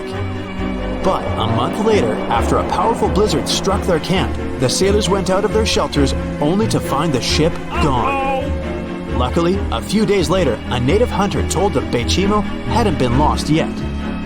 He'd seen it about 45 miles from where they had been stationed. They managed to track it down, but decided the ship wouldn't survive the winter, so they took the most valuable cargo from its hold and abandoned it. They were wrong though. SS Baychimo did survive that winter, and many more that followed. When the ice broke, it sailed away on its own, drifting listlessly along the shores of Canada and Alaska. There were numerous sightings of the ghost ship, sometimes adrift in the open sea, and at other times stuck in the pack ice again. People attempted to board and salvage it, but weather conditions or lack of equipment always prevented them. SS Baychimo was last sighted by native Alaskans in 1969, 38 years after its abandonment. What became of it later remains unknown. The story of SS Orang Medan is one of the most puzzling and harrowing ghost ship stories of the 20th century. No one even knows for sure if the ship even existed in the first place. It wasn't recorded in Lloyd's Shipping, the International Register of Ships, which makes it either a tall tale or a vessel that avoided being officially recognized for some shady reasons. In any case, the accounts as to what happened to the Medan vary. According to most reports, it was carrying some unknown cargo in the Indonesian waters when a distress call was received by another ship in the vicinity. The officer on duty heard an SOS message, but its contents are different depending on the accounts. The message did not repeat, and the crew of Medan didn't answer to any attempts to contact it back. The ship that received the distress call hurried to the rescue, but they only reached the vessel the following day, when it was already drifting and slightly listing. When the rescuers boarded the ship, they found that none of the crew had survived. However, one lifeboat was missing, which implied that there was at least one crew member who managed to escape. What happened to the rest of the people on board remains a mystery to this day. Still, there are no hard facts about this story, so we might never find out whether SS Orang Medan was actually a ship and not a thing of fiction. SV Zabrina was a 3-mast sailing barge built in 1873 for river trade ships in South America. She served for well over 4 decades, proving to be a sturdy and reliable ship. It was later transferred to Europe, where it continued serving its purpose well. But then, in October 1917, Zabrina set sail on a regular voyage only to be found ashore several days later. Mysteriously, although the ship was perfectly intact, the entire crew of 5 and the captain were gone. There is no direct evidence or hard facts as to what really happened that day. The most convincing theory is that the crew were washed away from the deck because of an underwater explosion. And then the ship sailed ahead without them, But the truth, as always, remains unknown. They said it was the most technologically advanced ship. They said it was unsinkable. And when it sank, they made a movie about it. These were the main reasons why the Titanic disaster became world famous. But unfortunately, this is not the only large-scale shipwreck. And sadly, there have been cases much worse than the tragedy of the Titanic. One of them occurred on April 27, 1865. The Sultana steamboat carried passengers and cargo daily between St. Louis and New Orleans. It was a pretty large wooden boat with 3 decks and was 260 feet long and 70 feet wide, almost twice the size of a basketball court. The ship could carry about 350 passengers, but on that unfortunate day, more than 2,000 people were on it. On April 23rd, she was making a routine voyage from New Orleans when it broke down. Something was wrong with the boiler, so the vessel docked in Vicksburg for repairs. At the port, the ship's captain, James Cass Mason, found out about an excellent opportunity to earn a lot of money. All he needed to do was to transfer a large group of former prisoners to the north. The captain agreed to do it, but the problem was that the boiler required a lot of time to repair. Mason was afraid that his competitors would take the job, so he decided to sail despite the malfunction the ship had. He patched up the holes in the boiler instead of a big repair and invited all the ex-prisoners on board. So, there was a broken boiler, an excess number of passengers, a lack of lifeboats, and not the best river conditions. Also, the captain refused to send the ex-prisoners to the hold, so they were all with ordinary passengers. There were strong chances for a shipwreck, but the greedy desire to earn more money was stronger. The Sultana went on a voyage and sailed up the river for 2 days. At this time, one of the biggest Mississippi floods in history began. The river overflowed its shores because of the flood, with the water level rising several feet. All the trees on the shore disappeared, and only the tops were sticking out of the water. The ship sailed opposite this powerful current, making the boiler work too hard. On the evening of April 26th, the Sultana arrived in Memphis, Tennessee, and they loaded even more, 120 tons of sugar and 200 passengers. She got incredibly heavy. Around midnight, the ship continued its dangerous journey. The captain sailed to barges to load a shipment of coal. At 1 a.m., the vessel left the barge. At 2 a.m., the broken boiler, unable to withstand the load, suddenly exploded. The Sultana was just 7 miles north of Memphis. Few people survived that day. The problem was that passengers trying to escape from the fire jumped into a cold river with a strong current. The Sultana disaster is considered the most tragic shipwreck in the history of the United States. The exact number of those who didn't survive is still unknown. According to various sources, this number was from 961 to 1,800 people. Don't be surprised that almost no one knows this story. There were many more survivors in the Titanic tragedy, and everybody heard about it. But the Sultana sank during one high-profile event. 12 days before the shipwreck, the country lost Abraham Lincoln. People hadn't yet recovered from this news, so no one paid much attention to the tragedy of the Sultana. Many catastrophes happened quite recently by historical standards. One of them occurred in 2002. The ferry La Jula was a Senegalese vessel. The ferry sailed twice a week, mainly along the coast of Dakar, carrying passengers who traded mango and palm oil. It made daily voyages and never faced severe problems thanks to modern rescue equipment and good repair service. But one day, the ship's crew discovered a malfunction and sent the boat to port. For almost a year, La Jula was in a non-working condition, awaiting repairs. But it didn't get high-quality service. After poor maintenance, the ferry set off on its last voyage.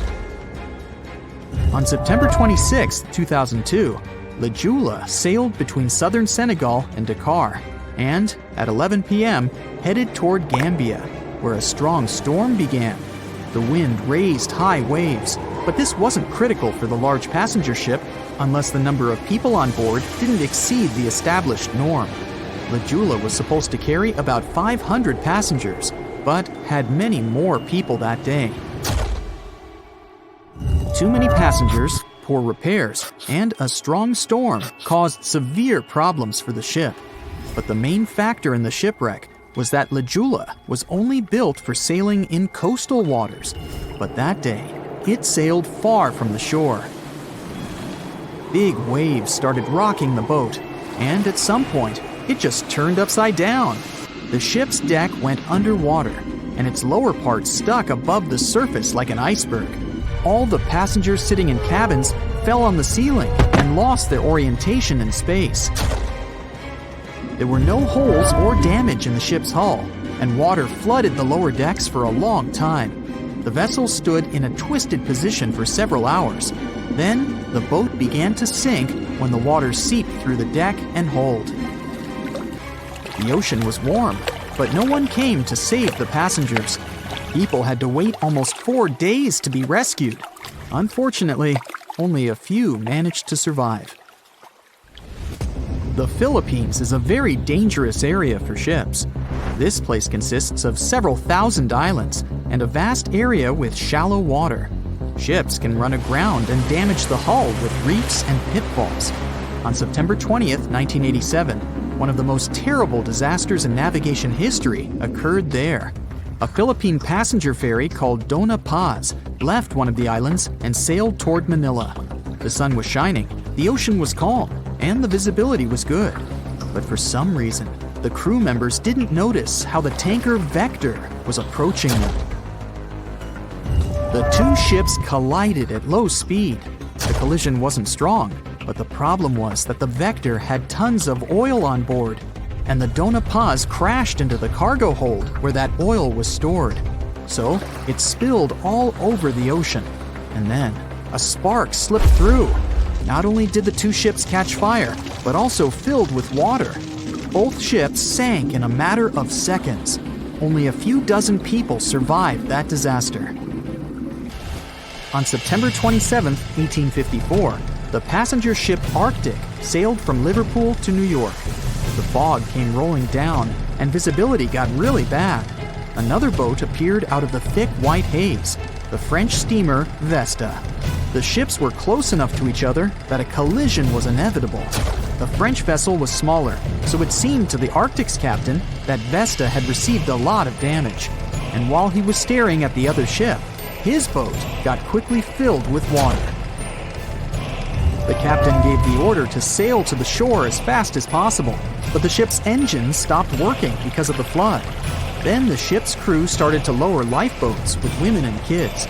Still, when rescuers found lifeboats with people, it turned out that only 87 out of 400 people survived, 65 crew members and 22 passengers. Surprisingly, there were only grown men among them. The ship's captain survived by clinging to the wreckage. All newspapers wrote about this story as one of the most terrible and shameful tragedies in navigation history. The survivors were criticized because they didn't save women and kids, and the crew members were accused of violating the law, since the safety of passengers should be higher than the safety of sailors. But despite this, none of them were brought to responsibility. Unfortunately, shipwrecks still occur to this day, but fortunately, there are fewer of them than before, thanks to modern navigation systems and radar. But no technology can guarantee there won't be a super strong storm or any other emergency that no one can foresee. The year was 1854, and the SS Arctic, the fastest passenger liner of its time, set out to cross the Atlantic. As it sailed through the misty veil, it slowly disappeared into the unknown. The Collins Line, an American shipping company, was started in 1818 and only began seriously trading in the transatlantic by 1835.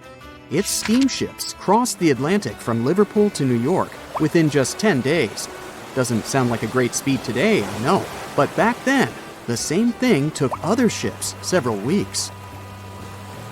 Light on the water with their wooden hulls, powering through with a strong steam engine.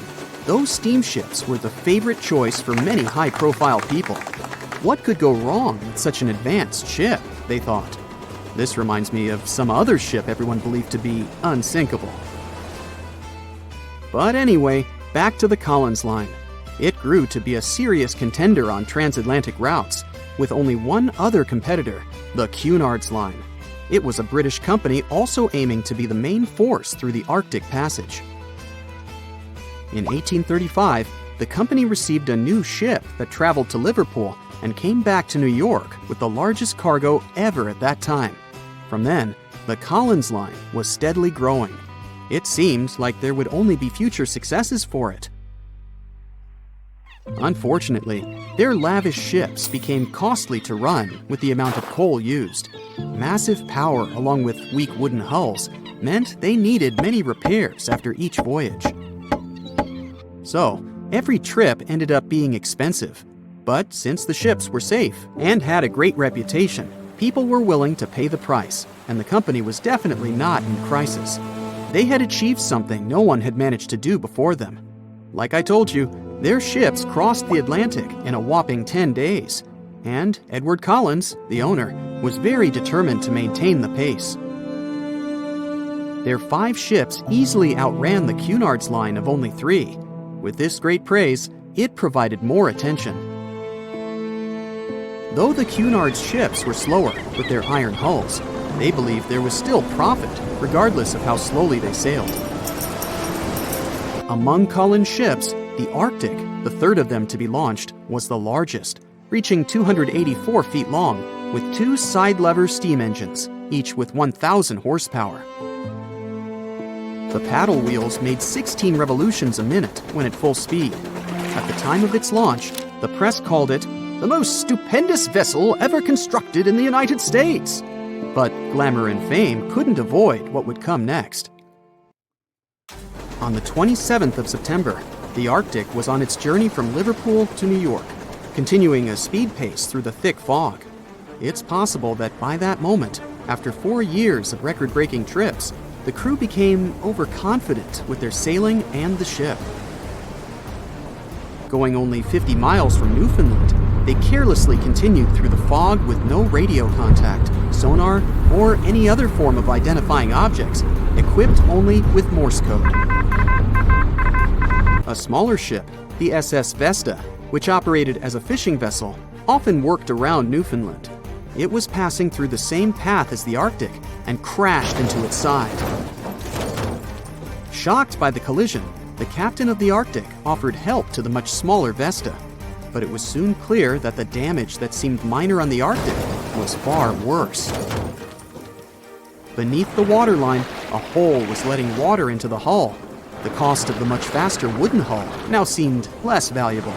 They steered toward land, trying to plug the holes, but they weren't doing so well, and the seawater continued to pour in, filling up higher and pushing the ship down.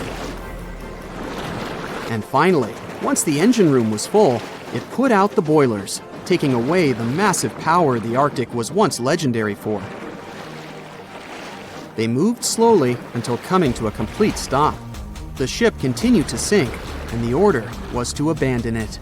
At the time, maritime law allowed for the Arctic to carry only 6 lifeboats, only capable of saving 180 people. The crew and some of the passengers managed to push their way aboard and took most of the seats on those boats. Things were pretty wild, and everyone forgot about their manners, not letting the ladies and the youngest ones board first. It took 4 hours for the Arctic to sink. 150 crew and 250 passengers were on board. Those that weren't able to find a lifeboat made a desperate attempt to build their own rafts from parts of the ship. 2 days later, only 3 boats made it safely to the shore. The other 3 were never found. Believe it or not, the rescue party also saved some people that had been clinging to the wreckage for 2 days. Unlike the crew, the captain went down with the Arctic, but amazingly survived. He would be only one of 85 people that made it out of the 400 on board. When the news arrived 2 weeks later, the public responded with great sadness to the losses. Great anger soon followed towards the poor safety measures in the crew. The press published demands to change the laws for more lifeboats. It only made sense to have enough for every person on board a ship. But they ignored those requests. This neglect would lead to more disasters in the future. Enough lifeboats would only come into maritime law some 60 years later, after the disaster of the Titanic. Edward Cullen's wife and 2 children were also aboard the ship and didn't return. He was heartbroken, but didn't stop running his business. The Collins Line still had a reputation to uphold, the biggest, fastest, and most luxurious on the Atlantic. Edward Collins would now build an even better ship than any other. It was named the Adriatic, and it was the largest ship in the world, 354 feet long. With 2 alternating steam engines that had never been built of this size. These steam engines at the time were at the height of engineering, though today you can only see them in models and toys.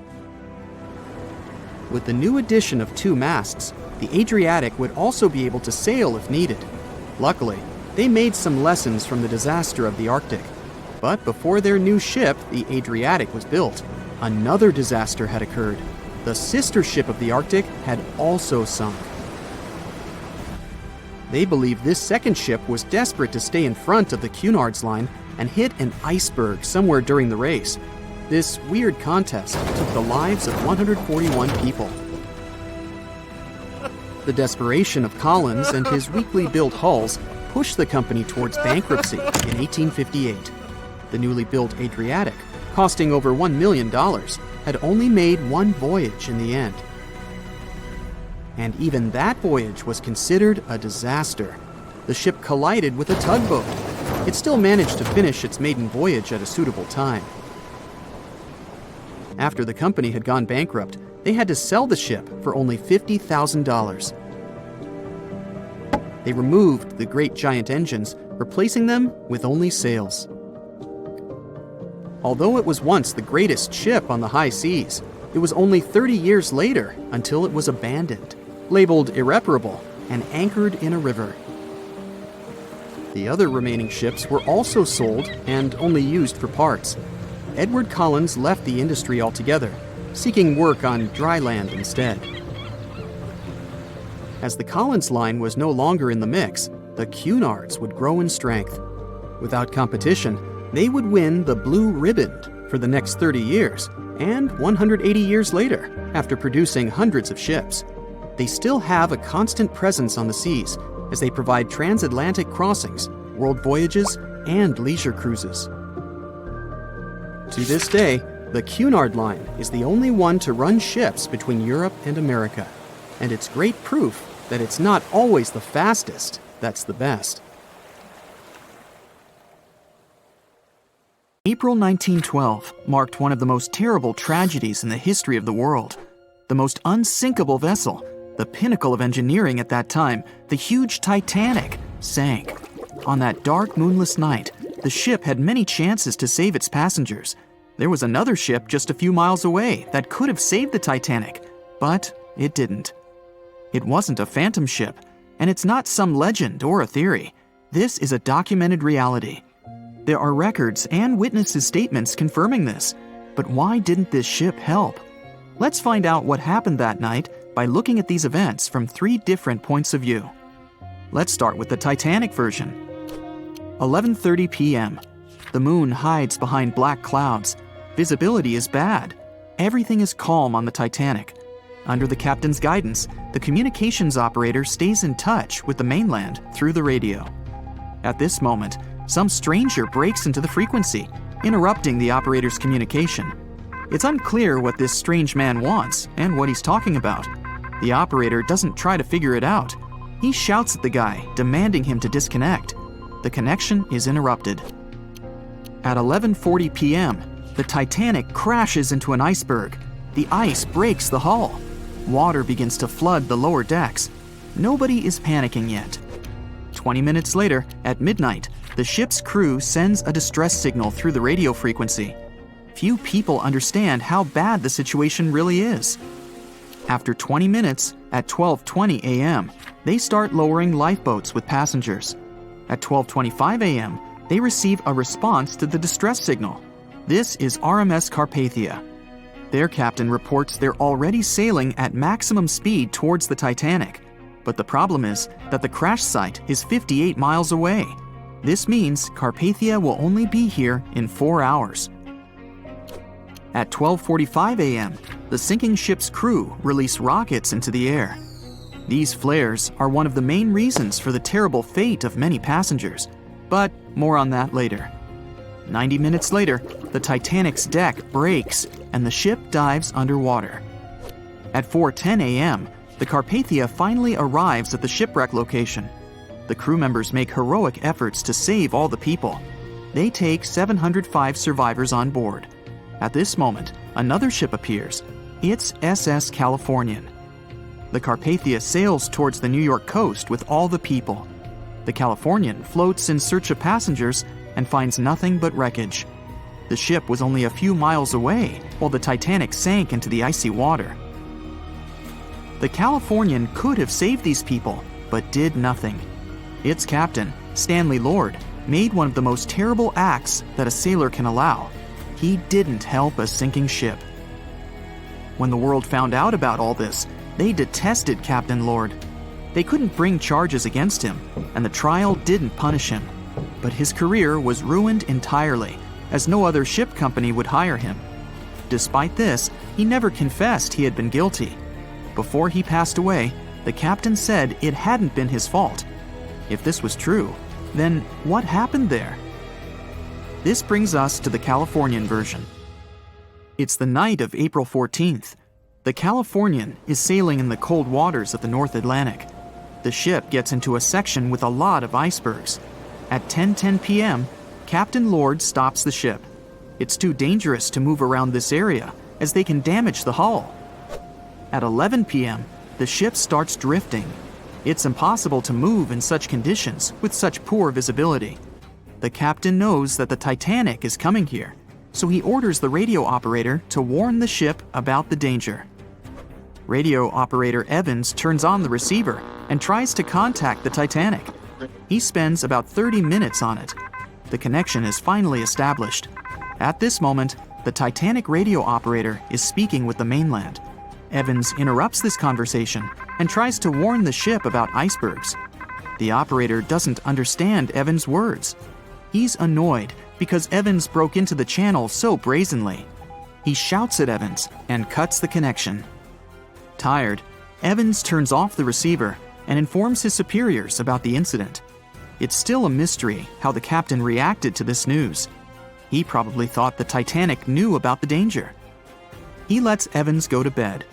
If Evans hadn't turned off the radio and waited 1 hour, he would have heard a distress signal from the Titanic. But you shouldn't blame him.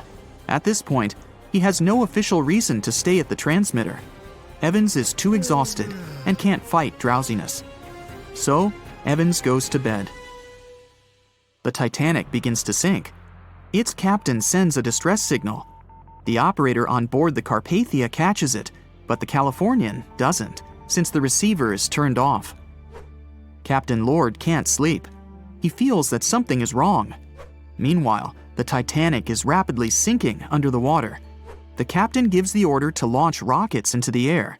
And here is where one of the critical mistakes takes place. They release warning lights, but they are not red. The crew forgot to take red rockets on board for some reason, so they lit up the sky with a bright white light.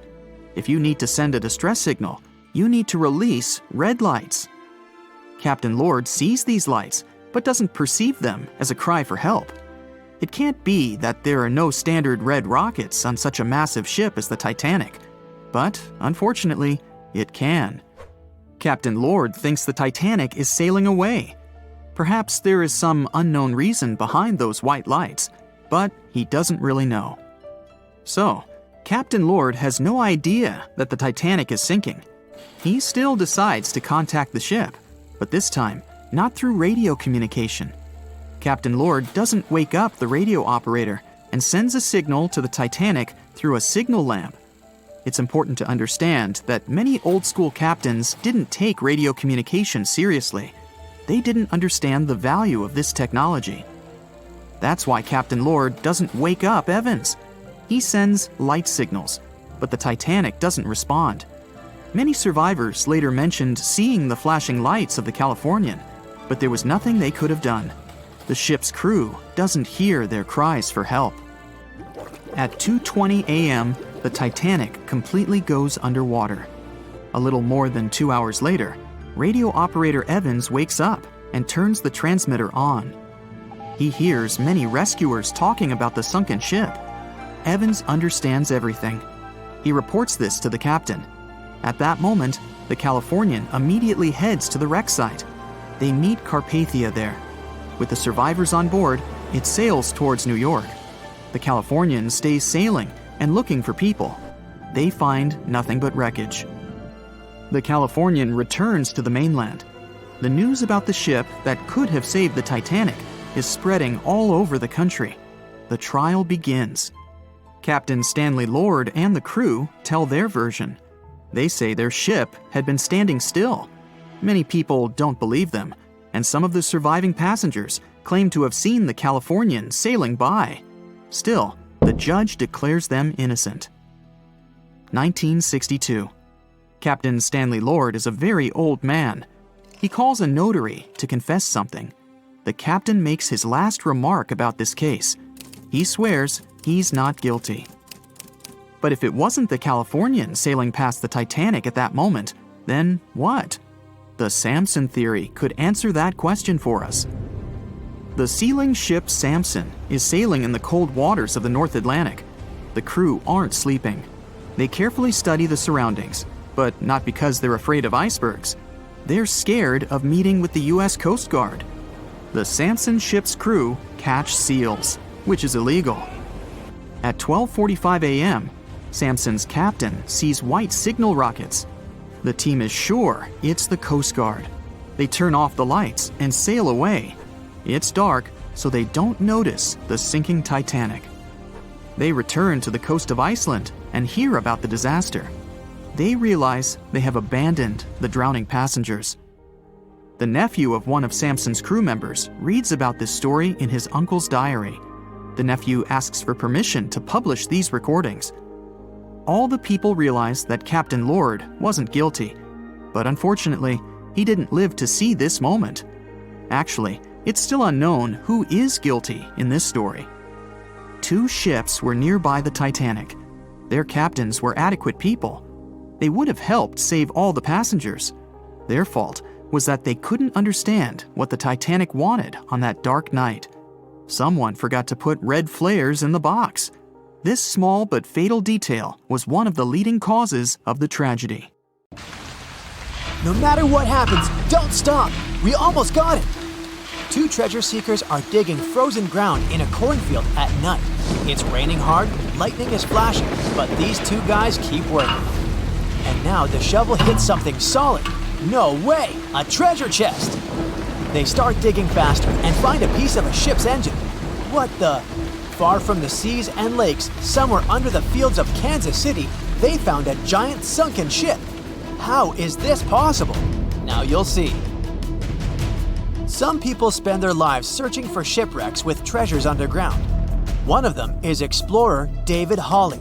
He's been looking for such ships far from the seas, rivers, and oceans for many years. He does this because he likes the feeling of adventure. The holds of these ships may contain chests of gold, antiques, and artifacts. And you can get a lot of money for them. David says you don't have to go into the ocean to find a sunken ship. They may be lying in your backyard. But why do ships end up buried underground among fields, farms, and plains? Let's find out using the example of steamboat Great White Arabia. According to old records, the newspaper clippings, this ship had been carrying about 200 tons of treasure before it sank in 1856. Many rumors and local legends said the ship was lying underground, a few miles northeast of Kansas City. It was there because people deliberately altered the riverbed and channels of the Missouri River in the second half of the 19th century. They artificially brought the shores closer to each other. They narrowed the river to increase the flow's speed, so boats could sail much faster. In the 19th century, steamboats were the most popular means of transporting passengers and goods. Before railroads, they extended the western border across the Mississippi and Missouri rivers and brought supplies to people. That's why it was so important to increase the speed of their movement. So, on September 5, 1856, Arabia was sailing along such an estuary. It came across a snag sticking out of the water. A piece of log quickly flooded the ship. Fortunately, all passengers were evacuated. But the steamer and its precious cargo reached the silt bottom of the Missouri River in a few minutes. Several years had passed. Everyone forgot about the vessel. During this time, the course of the Missouri River had changed. But Arabia remained under the wet, muddy bottom. The soil level above it was getting higher, and the ground was losing moisture. Eventually, many decades later, a cornfield formed above the sunken ship. In the 1980s, one farmer owned this area, and he had no idea what was hidden in his territory. David Hawley carefully studied the history of the sunken ships of the USA. He knew that hundreds of steamers had gone underwater all over Missouri, but most of all, he was interested in Arabia, as there were rumors that it was filled with gold and other valuable things. The territory of cornfields in Kansas was vast, but David Hawley knew how to search properly. In 1987, he started working. First, together with his brother and father, they collected all the clippings from old newspapers they could find. They were looking not only for information about the steamer, but also for maps of the Missouri River. They tracked its historical changes, checked the dates, and identified a large area where the steamer sank. Next, they used electromagnetic testing and other geological stuff to study the soil and find the right place. They searched for differences in ground moisture and density. Then, they went through the territory with powerful metal detectors. And so, by the fall of 1988, they had determined the location of the steamer. Arabia was the size of a football field. This gigantic vessel lay 45 feet underground, 4 stories down. But before they started excavating, they had to ask the owner of the cornfield for permission. For the farmer, this news was a big surprise. He agreed, on the condition that the excavations would be completed by spring so that he could sow a new crop. Digging a giant ship in winter is much more difficult and expensive than at other times. It includes additional equipment, electricity, and heating costs. The team worked day and night. They financed the excavations out of their own pocket. Each invested more than $10,000 and took out a bank loan. Finally, they noticed the first details of the ship. The shovels hit the huge engine boilers and the deck. The goal had been achieved. Most of the cargo lying inside the sunken ships is covered with rust, shells, mud, and is badly damaged. The contents of Arabia were in excellent condition, considering that the ship had sunk 130 years prior. Unfortunately, they didn't find the chests of gold. Still, they got several tons of other valuable cargo, household items of people who lived in the middle of the 19th century. It was a time capsule. The ship was carrying supplies for hundreds and thousands of people, and all these things were perfectly preserved. For example, they could clearly see the brand stamp Goodyear Rubber Company on one rubber shoe. The longer the excavations continued, the more things David and his team found. In the barrels, they found plates from the 19th century. They were intact and usable. Also, there were clean clothes, thousands of pairs of shoes, harpoons, frying pans, and umbrellas. The ship was carrying cargo to supply about 16 small towns. Yes, it's not gold, but such artifacts are also precious. The contents of the ship could be worth millions. However, the crew wasn't going to sell these things. They made a museum on the site of a former fruit market in Kansas City. If you go there, you will immediately feel like you're in a department store of the 19th century. There are thousands of items in good condition. Even the matches here are dry enough to light up. It took David many years to present the entire collection from the steamship. He values each of the items and doesn't want to sell them. Anyone can come here, pay for a ticket, and find themselves in the past. Who knows, maybe there's an old ship hidden in your backyard too. Geologists found an older vessel in the hot desert of Namibia in 2008. This ship sailed back in the days when pirates scared sailors on the seas, and now it's inside a dried-up lagoon. The ship sailed from Lisbon in 1533 and disappeared with the crew near a small diamond mining town. After almost 500 years, the hull had been badly damaged. Only the carcass of the ship remained, but the treasure hidden inside the vessel stayed intact.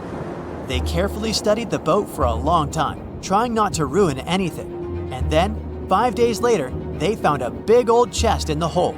Carefully opening it, they found gold coins there. Thus, the cost of the ship was estimated at about $10 million. The exact cause of the shipwreck is unknown, but experts believe the ship was destroyed by heavy cargo and bad weather. It went to the bottom of a lagoon that later became a desert. Some find an airplane in their backyard, others discover a ship, and one man found a passage to an ancient secret city in his house. This happened in Turkey in 1963. The owners of the building decided to make repairs. He went to his basement and knocked down the wall to turn this place into a living room. And so, behind one wall, he found a tunnel leading underground. The man thought it was some kind of a secret chamber. He went down there and realized it was something much more than that. It was an ancient city 18 floors deep. People built it in the years 780 to 1180 as a refuge from weather disasters and the invasion of enemies. This place also includes many underground tunnels that stretch for several miles in different directions. People could get to the town from different points using secret passages leading to these roads. The city can accommodate about 20,000 residents, livestock, and tons of food supplies. Archaeologists have also found a chapel, schools, stables, and public kitchens there. They say nothing is ever lost, and it's true. Let's discover ships frozen in time. The first one is truly fascinating. Here, the Antikythera shipwreck. It's a Greek trading ship from the 1st century BCE. It's located on the east side of the Greek island of Antikythera and at the merging point of the Aegean and Mediterranean seas. Around 2,000 years later, in 1900, a group of Greek sponge divers discovered the wreck. They were going to Tunisia, yet they were forced to find shelter from a storm on a nearby island. Since they couldn't go anywhere due to the storm, they decided to look for sponges until the weather got calmer. One of the divers discovered the shipwreck at depths of around 130 feet. Imagine someone going for a sponge hunt, but getting out to the surface with archaeological treasures.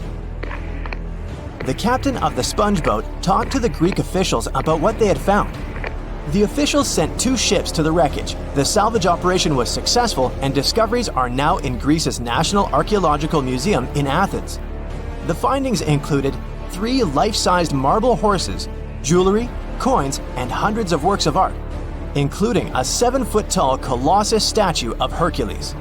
Among these treasures, Antikythera ephebe, a bronze statue of a young man, caught more attention. Because the ephebe doesn't comply with any familiar iconographic model, and there are no known copies of his type, he held a spherical object in his hand. Scholars have different theories of who that person could be, but they are not in a consensus yet. More than 70 years later, Jacques-Yves Cousteau and his team went to the area and recovered hundreds more artifacts and the remains of 4 people. Interestingly, they discovered a complex set of interlocking gears, capable of predicting the movement of the sun, moon, and several planets. The mechanism can also show the times of solar and lunar eclipses years into the future. Think of this Antikythera mechanism as an early computer calendar, to plan significant events like agricultural activities, religious rituals, and Olympic Games. These artifacts found in the Antikythera wreckage are some of the most important findings in modern archaeology. Just the Antikythera mechanism itself has changed our perception of the limits of ancient technology. The mechanism has a sophisticated design and was made over 1,000 years ago. After all these amazing discoveries, experts believe that the wreckage site has remained largely unexplored, and is mostly because of its location and the landscape of the seafloor on which the ship rests. The wreck is too deep for scuba divers but too shallow to use something like a submersible. A survey made on the seafloor in 2012 showed evidence of a second wreck about 800 feet to the south. It's clear that this area has a lot to offer humanity. What would happen if those sponge hunters didn't go to the area? Scientists found a shipwreck in Antarctica at the bottom of the Weddell Sea 107 years after it sank. The name of the ship was Endurance, and it was the lost vessel of Antarctic explorer Sir Ernest Shackleton. Scientists who laid eyes on it decades later say it is among the greatest undiscovered shipwrecks ever. That is why they filmed the whole discovery. The video shows the remains of the Endurance and proves it is still in remarkable condition. It has been sitting in 10,000 feet of water for over a century, yet it looks like it sank very recently. So the story goes like this. The ship was crushed by ice and sank in 1915. Shackleton and his crewmates had to escape by themselves in small lifeboats. From then on, it was all about survival. Shackleton imagined to get his crew to safety, then the ship sank. Yes, this is a pretty impressive story, but why did scientists prize this ship? Firstly, Shackleton's Imperial Trans-Antarctic Expedition sailed to make the first land crossing of Antarctica. Yes, the crew was trapped in ice, but the intention was important. Secondly, it's about the challenge itself of finding the shipwreck. The Weddell Sea is almost always covered in thick sea ice. You know, the same ice that made the Endurance sink. Getting near the presumed sinking location is super hard, let alone being able to conduct research. Experts of the modern expedition team foresaw the time when the lowest extent of Antarctic sea ice would come using satellite images. They realized that the weather was in their favor to start an expedition.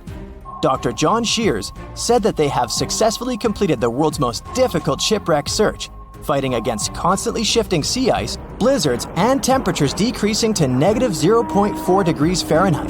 Yeesh, I can't imagine the worst conditions in Antarctica if these conditions are in their favor. Lastly, look at this. It's timbers. They're very much intact. Plus, you can read the ship's name. It's still visible. Marine archaeologist Menson Bound says that this is the finest wooden shipwreck he has ever discovered. He has 50 years of career experience, so I believe the guy. So how come the wood is not rotten? Dr. Michelle Taylor, a deep-sea polar biologist, said that there has been little wood deterioration because the wood-munching animals are not in this forest-free region of Antarctica. Workers of a coal mine in East Serbia discovered 3 shipwrecks that had been there for at least 1,300 years. The largest shipwreck is an ancient Roman fleet. It's around 50 feet long with a flat bottom. It's estimated that the ship could carry a crew of 30 to 35 people. Looking at its hull, you can see the marks of repairs. Wow, this one had a lengthy career. You know, it gives us insight into more than 1,000 years ago. The 2 smaller vessels, on the other hand, match descriptions of boats used by Slavic groups to attack the Roman frontier. These 2 have been discovered under mud and clay in an ancient riverbed. Apparently, in those times, there was a Roman base in a place called Viminacium City.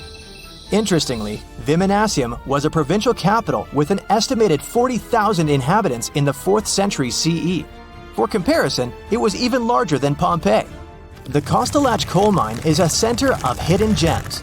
Archaeologists had found evidence of ancient human and animal activity here before. For instance, in 2012, experts found bones of at least 5 woolly mammoths, which went extinct about 10,000 years ago. Canadian archaeologists found a ship 150 years after it went missing in the Canadian Arctic waters. This merchant ship is called HMS Investigator.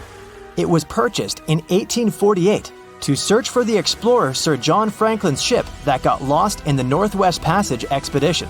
So, HMS Investigator left Britain in 1850 for this rescue operation. The expedition crew, captained by Robert McClure, sailed the Investigator into the water. He realized that he was in the final leg of the Northwest Passage, the sea route across North America. But before he could sail into the Beaufort Sea, the 122-ton ship itself got stuck in the thick ice. The crew spent the winter over the Prince of Wales Strait. The following summer, McClure tried again to sail to the end of the passage, but the ice blocked his way once more. Here, too, the crew was forced to leave the ship. He steered the crew into the Bay of Mercy. There, they were to remain until 1853 when the crew of the HMS Resolute rescued them. Imagine a crew of 60 people who had to spend 3 winters in the Arctic without even knowing if they would survive. Later on, the ship was found sitting upright in about 36 feet of water. It was in very good condition. Arctic water has prevented the outer deck of the vessel from deteriorating quickly. The outline of the ship and its timber can be clearly seen. Plus, archaeologists have uncovered artifacts on land left by the sailors. They had unloaded everything before abandoning the Investigator. 3 sailor graves and 1 British naval shipwreck had also been discovered in the area. I wonder what else they could find there. Wow, it's the only place where 1 minute you're learning 17 natural ways how to get rid of houseflies, and the next, you're taking an epic journey straight into a black hole. More than 10 billion with a B views in total. That's 47 billion minutes watched, or more than 70,000 years. That's all the way back to the Ice Age. No, I wasn't around then. 40,000 videos, hundreds of topics, and most importantly you, a whole 44 million of you. Our viewers. We could populate an entire country if we wanted to. We'd like to continue helping you learn and giving you useful skill improvement tips. Got a thirst for knowledge? We've prepared 4 masterclasses on creating a 2D character animation from scratch, 10 hours of video lessons, practical tasks using professional software, and additional materials that you can use with your own projects. Get the full course now and create your own animated masterpiece. It has recently become a popular location for many tourists looking for the perfect place to get away from it all. If you're lucky enough to catch a sunny day here, it's like no other, I can assure you. Chances are, you'll end up having loads of foggy days, but let's be honest, they have a special allure of their own. This enchanting smile-shaped island is called Sable Island.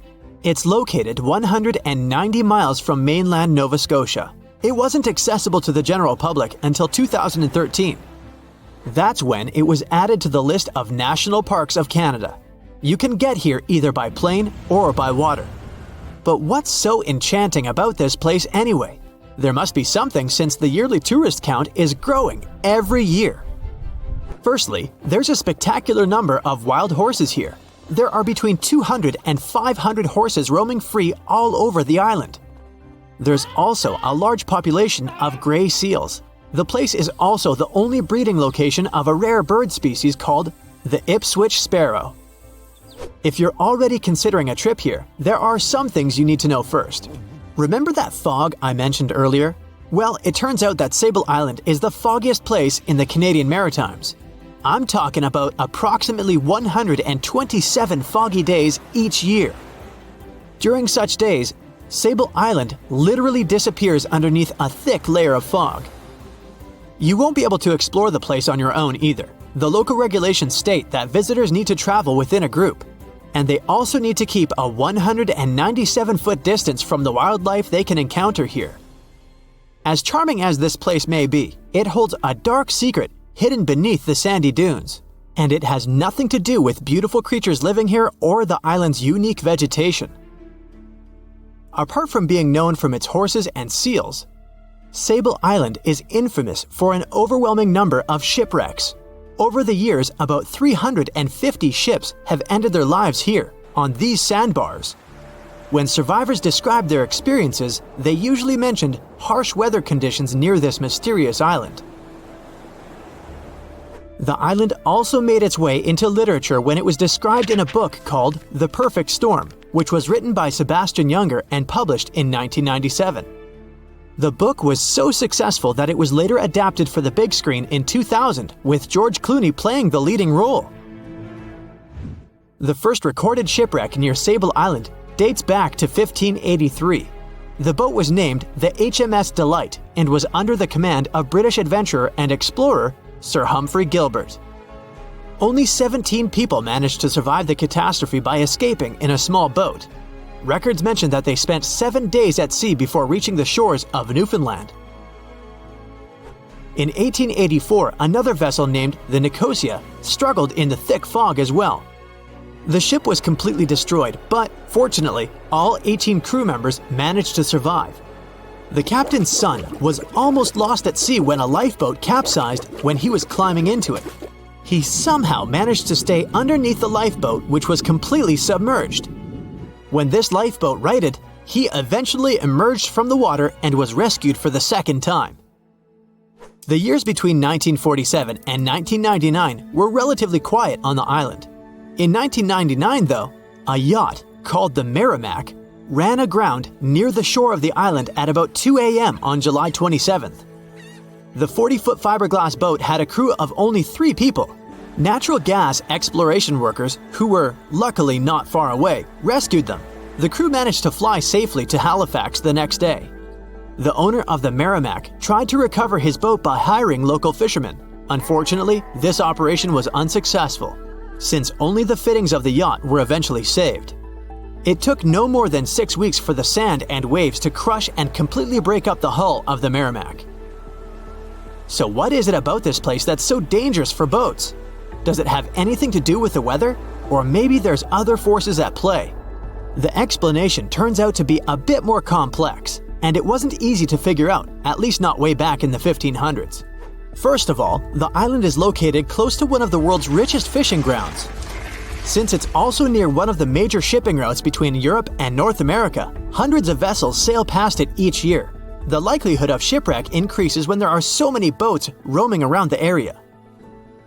Sable Island is also in the way of most of the storms that move up the Atlantic coast of North America. It's no surprise that boats often get hurtled straight onto the shores of this island. The weather has a lot to do with it too. During the summer season, the warm air from the Gulf Stream creates a dense fog as it merges with the cool air by the Labrador Current that passes by the island. Other currents don't help the matter. Sable Island is next to the meeting point of 3 major ocean currents: the Gulf Stream, the Labrador Current, and the Belle Isle Current. Since the 1950s, radars and other modern navigation tools have been used on commercial vessels as well. Up until then, the sextant was the main instrument used to figure out a ship's location. It doesn't mean that sextants weren't accurate, but this instrument couldn't work properly without a clear view of the sun or stars, which means it didn't help much in dense fog, such as the one surrounding Sable Island, or when it was cloudy. Often during bad weather, the captain of a ship navigated, relying on their experiences and intuition based on the ship's speed and direction. That's why most of the survivors in shipwrecks near Sable Island said that the captain had simply miscalculated the ship's position, crashing into Sable Island by accident. This dusty, sandy land is as unfriendly to ships as it is to trees. There's reportedly a single tree on the whole island, and it looks a lot more like a bush. It's actually a pine tree. And since the famous island horses don't see it as much of a food source, it somehow managed to survive. Reports say that the tree was planted back in the 1950s. Local authorities were trying to grow a forest on the island to make it a bit more welcoming. They've planted tens of thousands of trees over the years, more than 69,000 evergreens, 600 fruit trees, and about 55 pounds of pine seeds, along with other plants which could survive the conditions on the island. But they were no match for the extreme weather and sandy soil. Out of all those plants, just one pine tree is still alive. Thanks to its resistance, it has even become a symbol of Sable Island. Interestingly, for around 40 years, the island also had just one inhabitant. Can you imagine that? One person living on a remote island for so many decades? It's the story of a woman called Zoe Lucas. She chose to surround herself with the only residents on the island: the horses, the gray seals, and the many species of birds. An esteemed naturalist, she mentioned in an interview she gave back in 2017 that she was used to living on the island and that she never got lonely. To survive here, she had to put together an essentials kit. It included a notebook to take notes and a pair of binoculars to study the wildlife. You can safely assume she wasn't scared of the intimidating surroundings, since she decided to eventually call this place home. At first, Zoe wanted to set up camp on one end of the island, near some abandoned buildings. But eventually, she settled in a wooden house near a bunch of sand dunes. A Canadian institution called the Meteorological Service of Canada put together the simple construction back in the 1940s. Parks Canada operates the building these days. Zoe's work included gathering as much data on the local horse population as possible. It could help scientists better understand how they managed to adapt to the unfriendly environment. She also helped gather the debris that made it to the shore to help track pollution levels. Among all the rubbish that she collected, there was a refrigerator and a crate full of fresh peppers. Some other specialists eventually started working rotating shifts on Sable Island to offer the brave woman a little bit of company now and then. Back when it was built, the Titanic was one of the largest and most luxurious passenger ships, with high-class features like a grand staircase, a swimming pool, and a gymnasium. People thought it to be unsinkable because of its advanced safety devices. Its tragic sinking on its maiden voyage in 1912 proved it wasn't at all the case. It wasn't until 1985 that the Titanic's wreck was finally rediscovered using state-of-the-art sonar technology. Ever since, thousands of items have been recovered from the Titanic, many of them being put on display or sold for auction. Things like jewelry, a life jacket, a menu from the ship's restaurant, or even a sample square of carpet from the first-class stateroom have all baffled the public and told stories of the many on-board people. Scientists have even tried to come up with strategies to get the Titanic back up. Not because they want to put it up for display, but so it can be properly studied, and more importantly, to stop it from getting more and more damaged at the bottom of the ocean. Some have suggested filling the wreck with ping pong balls to make it float, while others even considered injecting it with 198,000 tons of Vaseline. Another creative solution was proposed, the idea of using a giant claw or scoop to lift the Titanic. Nobody came up with this device. Using 500,000 tons of liquid nitrogen to trap it in an iceberg that would float to the surface was also considered, but all these potential strategies had to be eventually let go, since the Titanic is way too fragile to ever be recovered. As the Titanic's iconic bow railings are in danger of collapsing, metal-eating bacteria continue to chew away at the ocean liner's wreckage. An undersea exploration company plans to gather data about the ship's deterioration in annual expeditions. They hope this will help them learn more about the Titanic, and also more about the ecosystem that shipwrecks create. The over 100-year-old ocean liner is also being damaged by deep-sea currents daily. Some experts predict that the ship could disappear in a few decades due to holes in its hull. The deck that passengers crowded on as the ship sank has caved in. The gymnasium near the grand staircase has also fallen in, and a 2019 expedition found that the captain's bathtub, which became visible after the outer wall of the captain's cabin fell away, is no longer there. Those annual expeditions also gather data about the creatures living at the site, including crabs and corals. Surprisingly, many species have only been seen there at the Titanic wreck, so scientists are curious to find out more about them. The most famous out of all these creatures is the Halomonas titanicae. It's a bacteria, and it was discovered on the wreckage of the Titanic. What's interesting about this creature is that it's able to thrive in extremely salty environments. It's also been resistant to several antibiotics, unlike other types of bacteria. It's probably because of this superbacteria that the deterioration of the ship's iron hull happened so fast. The expedition will also look at the debris field and its artifacts. On the site, there are still traces of little personal items like clothes and luggage. One of the most interesting stories about Titanic artifacts is that of the passengers' shoes. Most of the Titanic items that have been lost at sea deteriorated or disappeared completely. But not the shoes. They seem to be able to resist the harsh conditions. On top of that, the leather in most shoes is perfectly preserved, probably because of tannin, a substance used in the tanning process of leather. It helped the shoes resist the damaging bacteria found underwater. All this exploring might have gotten you all excited. If that's the case, I have some good news to share. You might even be able to join the expeditions. To personally explore the Titanic, you have to plan ahead and apply to be a mission specialist with OceanGate, the company responsible for the journey. However, this experience does come with a high price tag of $250,000. Despite the cost, this once-in-a-lifetime experience is in high demand because of the limited spots available. If you can afford the exploration, you will have the chance to collaborate with renowned specialists in marine biology, oceanography, the Titanic, DNA, and the deep ocean. Accommodations and meals on the dive support vessel are also included, as well as training and guidance from specialists before and during the mission. Lastly, you don't even need to bring your own gear, as the expedition equipment is included as well. Sure, ships have evolved and modernized over the years, and these days we have technology that is way better than that available on the Titanic. But this ship remains an amazing piece of history because of its many unusual features, like the fact that the Titanic's whistle was loud enough to be heard over 11 miles away, or the fact that the ship's hull was painted with a special mixture of red lead and linseed oil, which was believed to be effective in preventing the growth of seaweed and other marine organisms.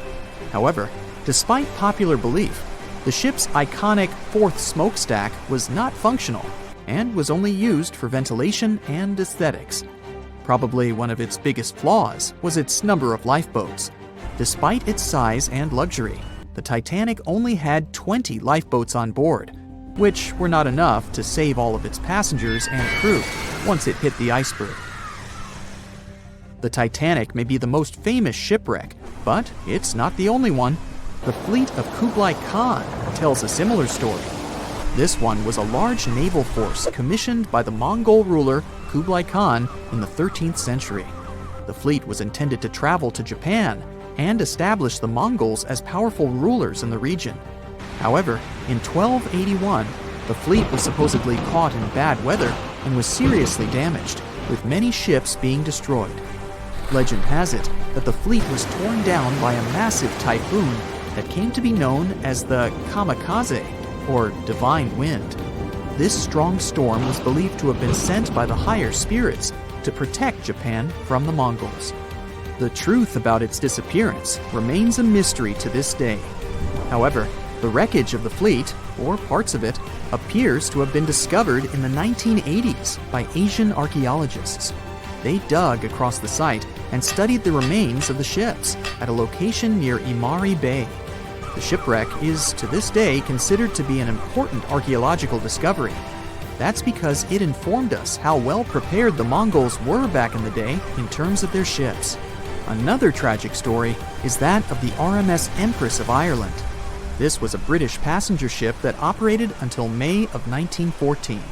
This is when the ship was sailing from Quebec City to Liverpool, but it ran into the Norwegian collier SS Storstad in the fog off the coast of Rimouski, Quebec. The collision caused a large hole in the side of the Empress of Ireland, and the ship began to quickly take on water and sink. The crew and passengers were caught off guard, and many were unable to evacuate in time. In total, 1,012 people were lost in the disaster, making it one of the worst maritime collisions in Canadian history.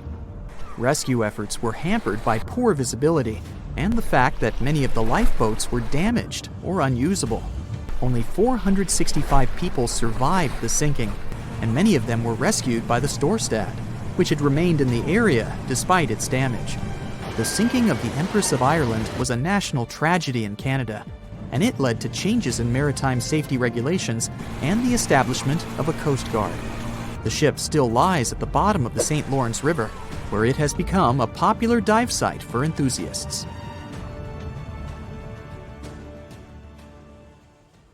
The Royal Mail Ship, or RMS Titanic, easily the most famous steamship in history, was once the symbol of luxury and dreams that promised to come true. It took 3 years and 3,000 people to construct it. On April 10, 1912, the brand new ocean liner greeted its passengers with the smell of fresh varnish, paint, and newly sawn wood. Back then, they still used lead for the production of paint and linseed oil as a binder, so that smell must have been powerful. When it was fully operational, the giant vessel consumed around 850 tons of coal per day, and the passengers would also smell its fumes. Another odor that must have filled the Titanic's decks, at least the first-class ones, was the new scent by the famous French perfume house Guerlain. It was released earlier in the same year and quickly became a hit with the well-off ladies. The perfume that you can still buy today is a mix of violets and iris with creamy vanilla. On the dramatic evening of April 14th, when Titanic only had hours to live, The unknowing waiters were serving oysters, lamb and mint sauce, roast duck with applesauce, and other delicacies to their first-class guests. The second class was filled with the smells of curried chicken, spring lamb, and roast turkey. Third-class passengers had simple gruel and biscuits that night. At 11 p.m., as the ship got dangerously close to the iceberg, the new smell added to the mix. It was a mineral odor with metallic notes. If you have ice in your fridge, you must have noticed it takes the smell of neighboring foods. The same happens to icebergs. They take on the odors of sea animals and maintain the chemical composition of the water that they're made of. If more people had known about the meaning of this particular metallic smell, they probably still wouldn't have saved the ship, but the number of people that managed to escape to safety could have been larger. Speaking of smells, in case you've ever wondered what space smells like but aren't planning to become an astronaut anytime soon, listen up. You can try out Ode to Space, an aroma that was designed by NASA decades ago. The idea of the perfume was to help astronauts prepare for their encounters with space at all levels during their training. But hold on a second, space is a vacuum, so it technically shouldn't have any smell. Yet, astronauts who have been out there remembered it as a pleasant metallic odor, something like the smell of welding fumes or burnt gunpowder. They could smell it on their spacesuits after coming back into their spacecraft. We can also guess what other planets smell like based on what their atmospheres are made of. Venus has clouds of sulfuric acid in its atmosphere, so it must smell like rotten eggs. Mars and Uranus also smell like rotten eggs, by the way. Each of the layers of Jupiter's atmosphere is made up of different chemicals. That's why it smells different depending on where you are. Some layers would greet you with a yummy aroma of bitter almonds or marzipan, and others, closer to the top, smell like cleaning products. The remaining planets of the solar system are unlikely to have a distinctive scent because they're mostly odorless gases in their atmospheres. As for our natural satellite, the Moon, the Apollo astronauts claim that its dust smells like gunpowder. The fragrance of fresh-cut grass makes regular mowing it nearly worth it. But did you know that the grass isn't having a great time while you're doing it? In fact, it's sort of screaming for help. And because grass can't scream out loud, it expresses discomfort by releasing a mix of smelly, volatile molecules. It does it to protect itself from insects. Caterpillars and other similar creatures just love to munch on sugary plant snacks.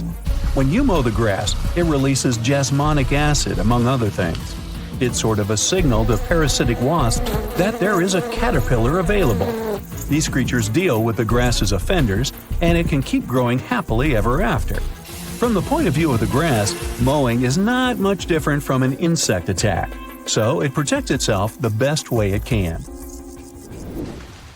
The rain has an easy-to-recognize powerful smell, also known as petrichor. But where does it come from? Turns out some plants secrete oils during drought. The rocks and soil accumulate those oils compounds, and when the raindrops hit, they mix with water and release into the air. Sometimes these oils combine with chemicals produced by bacteria living in the soil. The result of this cooperation is a musky odor you can smell in the woods or in your garden when you turn over the wet soil. Ozone also adds to the smell of rain, especially after thunderstorms. It happens when a lightning bolt's electrical charge splits oxygen and nitrogen molecules in the atmosphere, and they later recombine into ozone.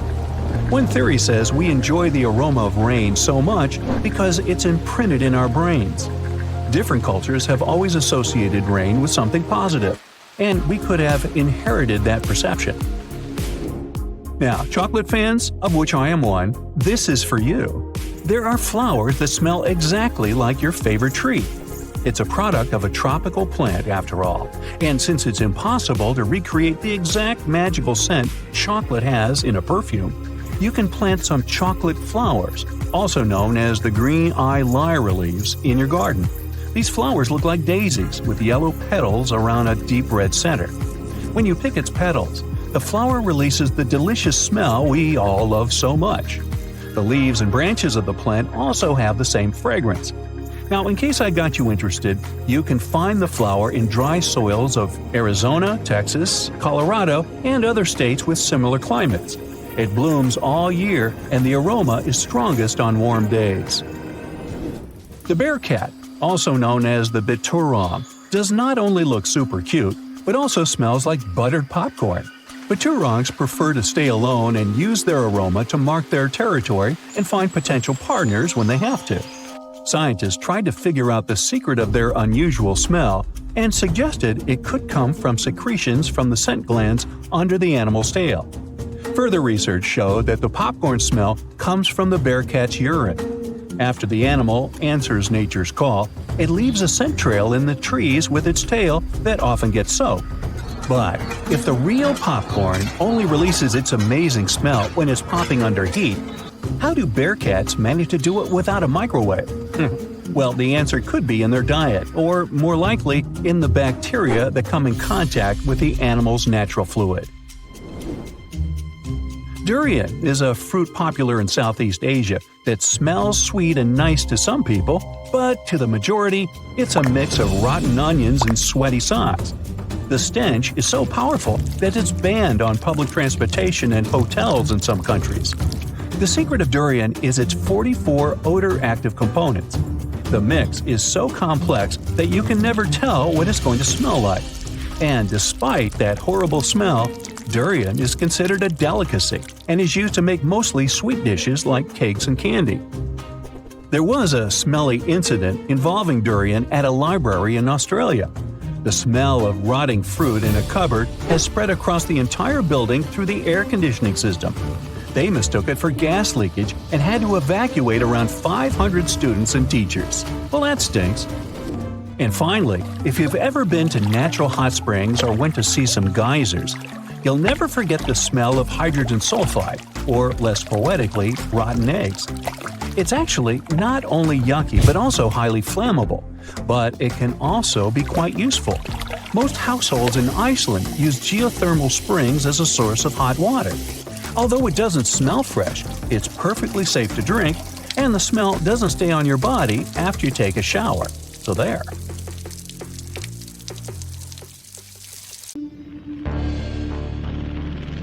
In 1945, 5 TBF Avenger aircraft took flight for a routine training exercise around the Bermuda Triangle. In the middle of the exercise, the planes were struck by intense rain and heavy winds, despite the clear weather forecast. The pilots became extremely disoriented and radioed the base to report that their navigational equipment had stopped working. The last thing the base heard was, "When the first plane drops below 10 gallons, we'll all go down together," and then static. The 5 planes and their 14 crew members were never seen or heard from again.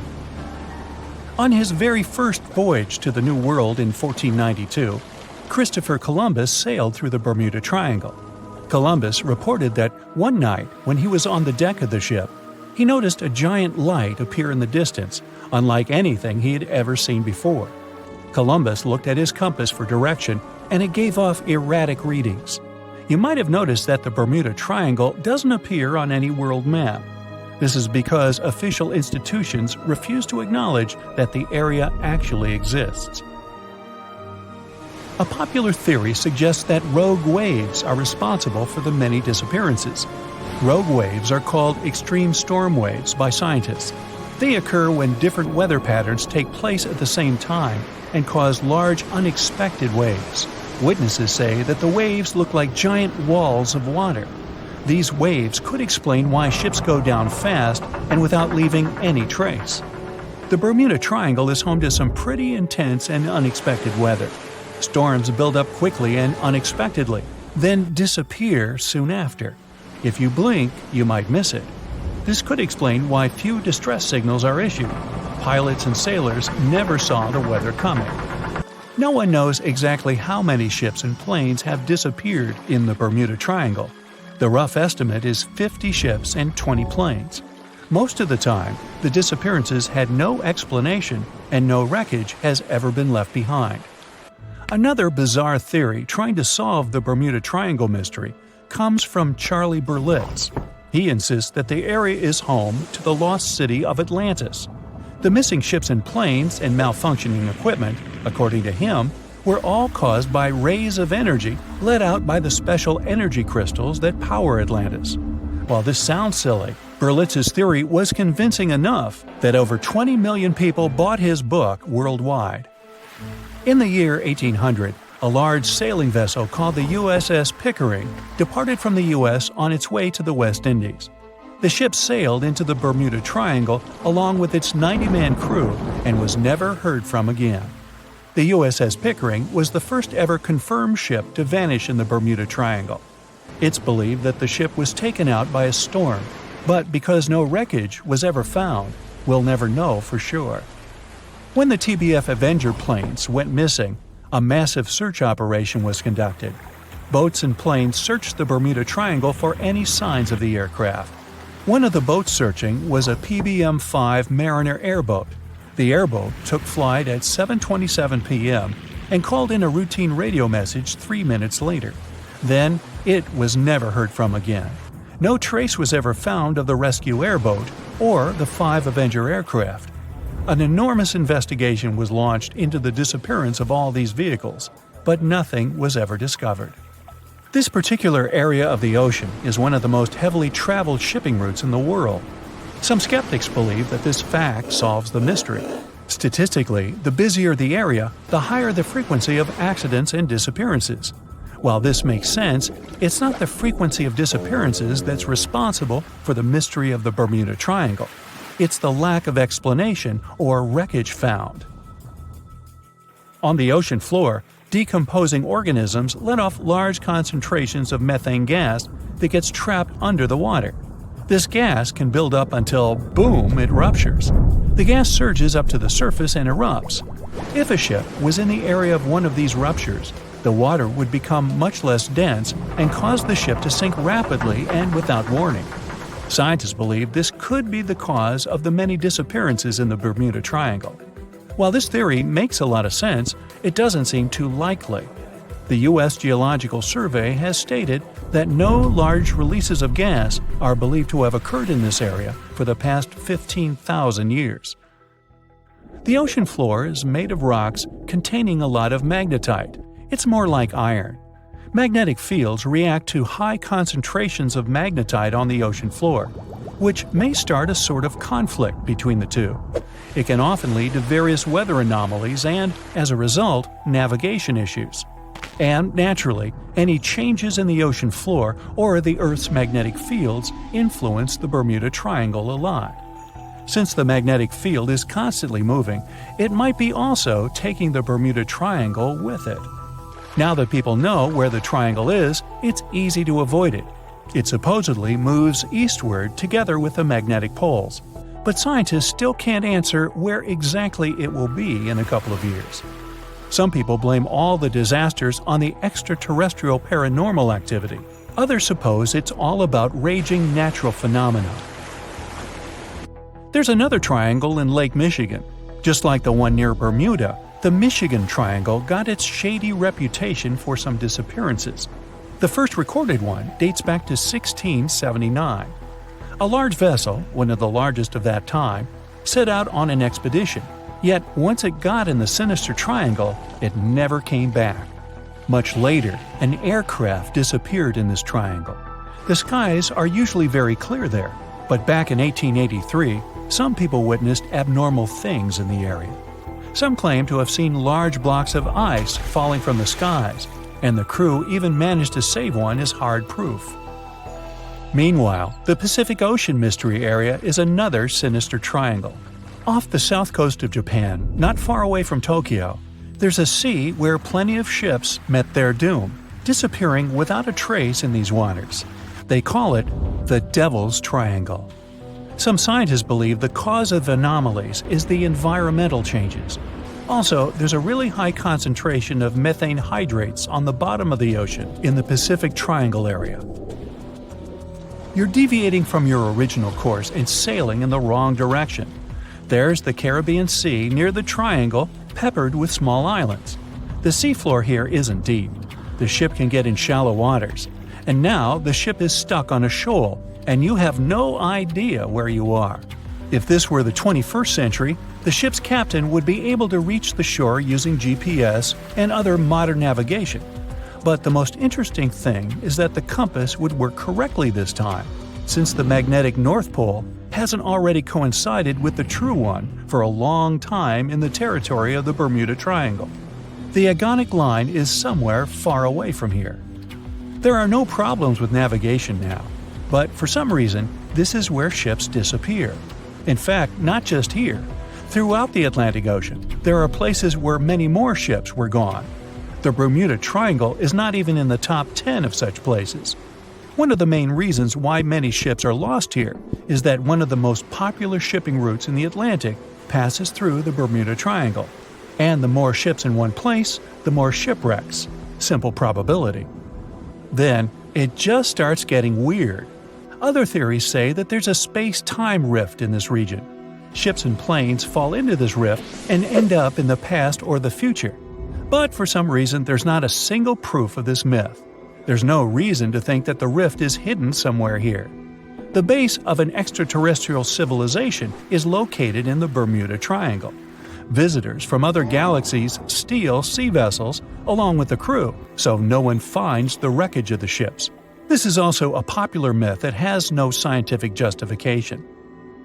The Kraken lives somewhere in the triangle. It's a huge squid that sinks ships and also is a legend that sailors tell each other.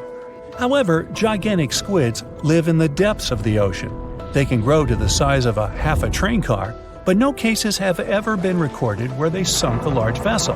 And in the area of the Bermuda Triangle, they have never ever been seen. People in the past didn't know about the existence of these creatures, so when they saw them for the first time, they described them as huge, terrible monsters. Giant squids are some of the most elusive creatures on Earth, and scientists had to use sonar equipment to find them. They don't like to leave the dark depths and are likely to be afraid of the sound of any ship. So, that should squash the squid as a suspect. In the Titanic movie, you won't see any fumes above the fourth funnel of the legendary ocean liner, and it's not a mistake. Back in 1911, the year before the Dream ship's departure, large ships would mostly sail with 4 chimneys. They needed those to draw heat and fumes from their massive boilers. The Titanic was a real engineering gem that only needed 3 chimneys to function. So the 4th was added for balance and more impressive looks. The White Star Line thought the public would have been disappointed to see only 3 pipes on the greatest ship of all time. The Titanic's sister ships, the Olympic and the Britannic, also had 1 fake funnel each for the same reason. The dummy chimney wasn't completely useless and served for ventilation. It took out the fumes from the machine spaces in the lower decks and from one of the first-class general rooms. 1 big ventilation funnel, instead of several small ones, helped to declutter the upper decks and left more open space for passengers to enjoy their strolls. When Titanic went down, the funnels, each weighing 60 tons, went down with the rest of the ship. They were made extra tall to make sure the passengers weren't covered in the suit being ejected. Their height and weight let them stay in the upright position. The forward funnel, followed by the others, fell only when the ship went for the final dive. Those chimneys were much lighter than the bow, so they spread among other debris. The light material they were made of flattened once it hit the bottom, and the iron-eating bacteria living deep down took care of it later. The bow of Titanic remained intact when it hit the seabed, but the stern was completely mangled. When the famous ocean liner hit that iceberg, things got really messy. It took the future movie star a whole 2 hours and 40 minutes to submerge completely. The collision let water flood 6 out of 16 watertight compartments. As the water gushed into the starboard side, the ship started to tilt down in the front and a bit to the right. By midnight, the damaged compartments were spilling water into others, and it was chaos because these compartments were only watertight horizontally. Soon enough, water started flooding through the anchor chain holes, and by 2 a.m., the bow was sinking, and the stern's propellers were lifted out of the water. The ship kept flooding until the moment the bow went underwater, and the stern shot up almost 45 degrees. The weight of those massive propellers stressed the ship's midsection. The steel just couldn't handle it and failed. Survivors described that moment as some loud noise, like breaking china or falling gear. That was the Titanic's upper structure giving in. By 12 past 2 a.m., the bow and stern were only connected by the inner bottom structure. Minutes later, the bow, weighing almost 16,000 tons, broke loose from the stern. The stern rose sharply to an almost vertical position and started sinking slowly. By 2:20, it disappeared underwater. The bow was cruising down at about 13 miles per hour and had hit the ocean floor almost a half an hour before the stern. The two parts of the Titanic now lie 2,000 feet apart, pointing in different directions. The bow remained mostly intact, just covered in mud. The stern turned into a tangled wreck because of the implosions it went through during the descent. The air trapped within the structure just couldn't handle the increasing pressure of the water deep down. Signal rockets played a big part in the Titanic's tragedy. When a ship goes down, you're supposed to shoot up red flares to signal trouble. But someone decided to stock Titanic with white lights instead of the usual red ones. So when the ship smacked into that iceberg, the crew fired off white flares. The SS Californian was passing nearby, and his captain knew the Titanic was in a dangerous iceberg zone. The crew didn't spot the sinking Titanic, but they sure saw those white rockets. The radio between the ships was useless because the Californian's operator switched it off. The captain had a gut feeling something was off, so he flashed a Morse code light signal at Titanic. But he received no reply because the Titanic had already gone underwater. There was another ship, Samson, sailing alongside the Titanic. It had plenty of illegally hunted frozen seal meat from Canadian waters abroad, so it was sailing with lights off to remain unnoticed. When they saw the Titanic's white rockets, they thought it was the Coast Guard and zoomed away. Samson didn't have a radio, so they couldn't find out about the ongoing disaster. The crew got the news about Titanic only when they got to the coast of Iceland the following month. There have been many theories to explain the Titanic tragedy, and one of the recent ones says that there was a fire involved.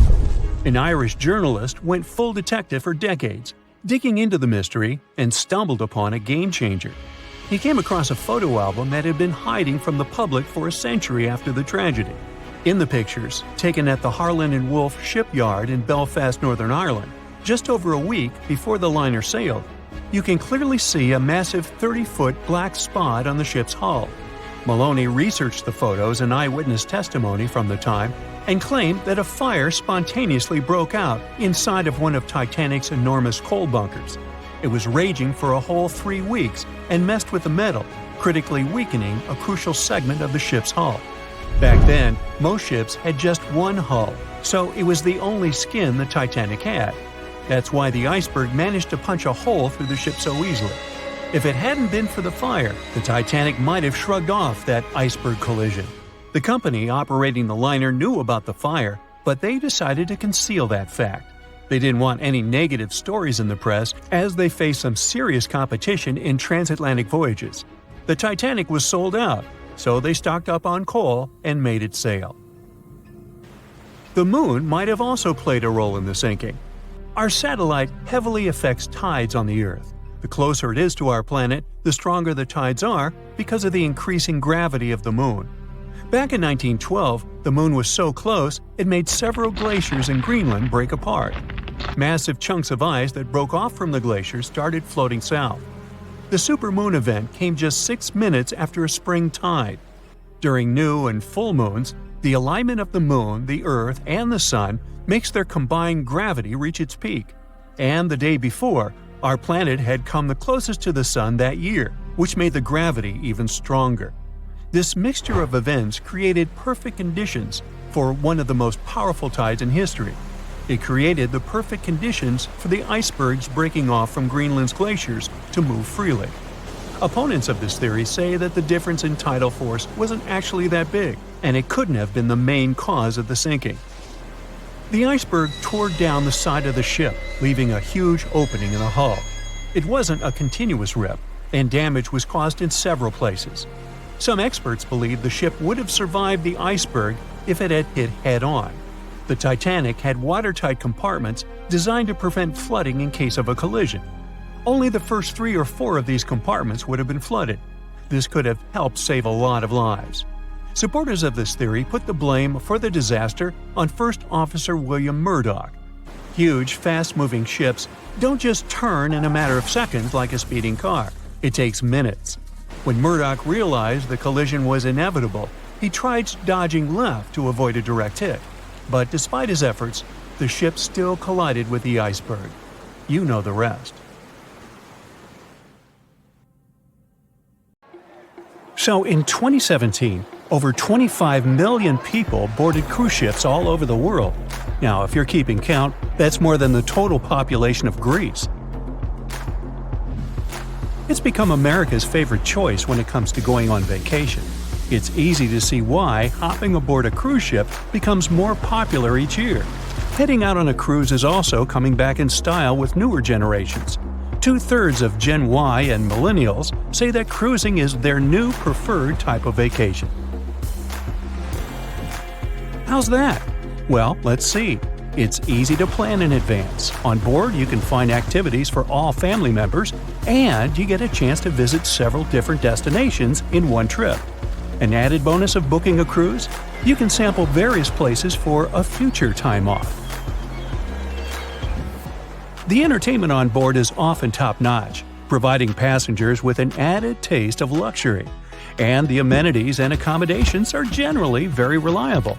Not to mention that it gives tourists that feeling of actually getting away from everything that people strive for while out of the office. Royal Caribbean International is one of the largest cruise lines in the world, with just over 19% of the cruise market as of 2018. Its current fleet is divided into many different classes of ships, including the Voyager class, Radiance, and Quantum. The latest addition to the Royal Caribbean International's impressive fleet was built in 2018.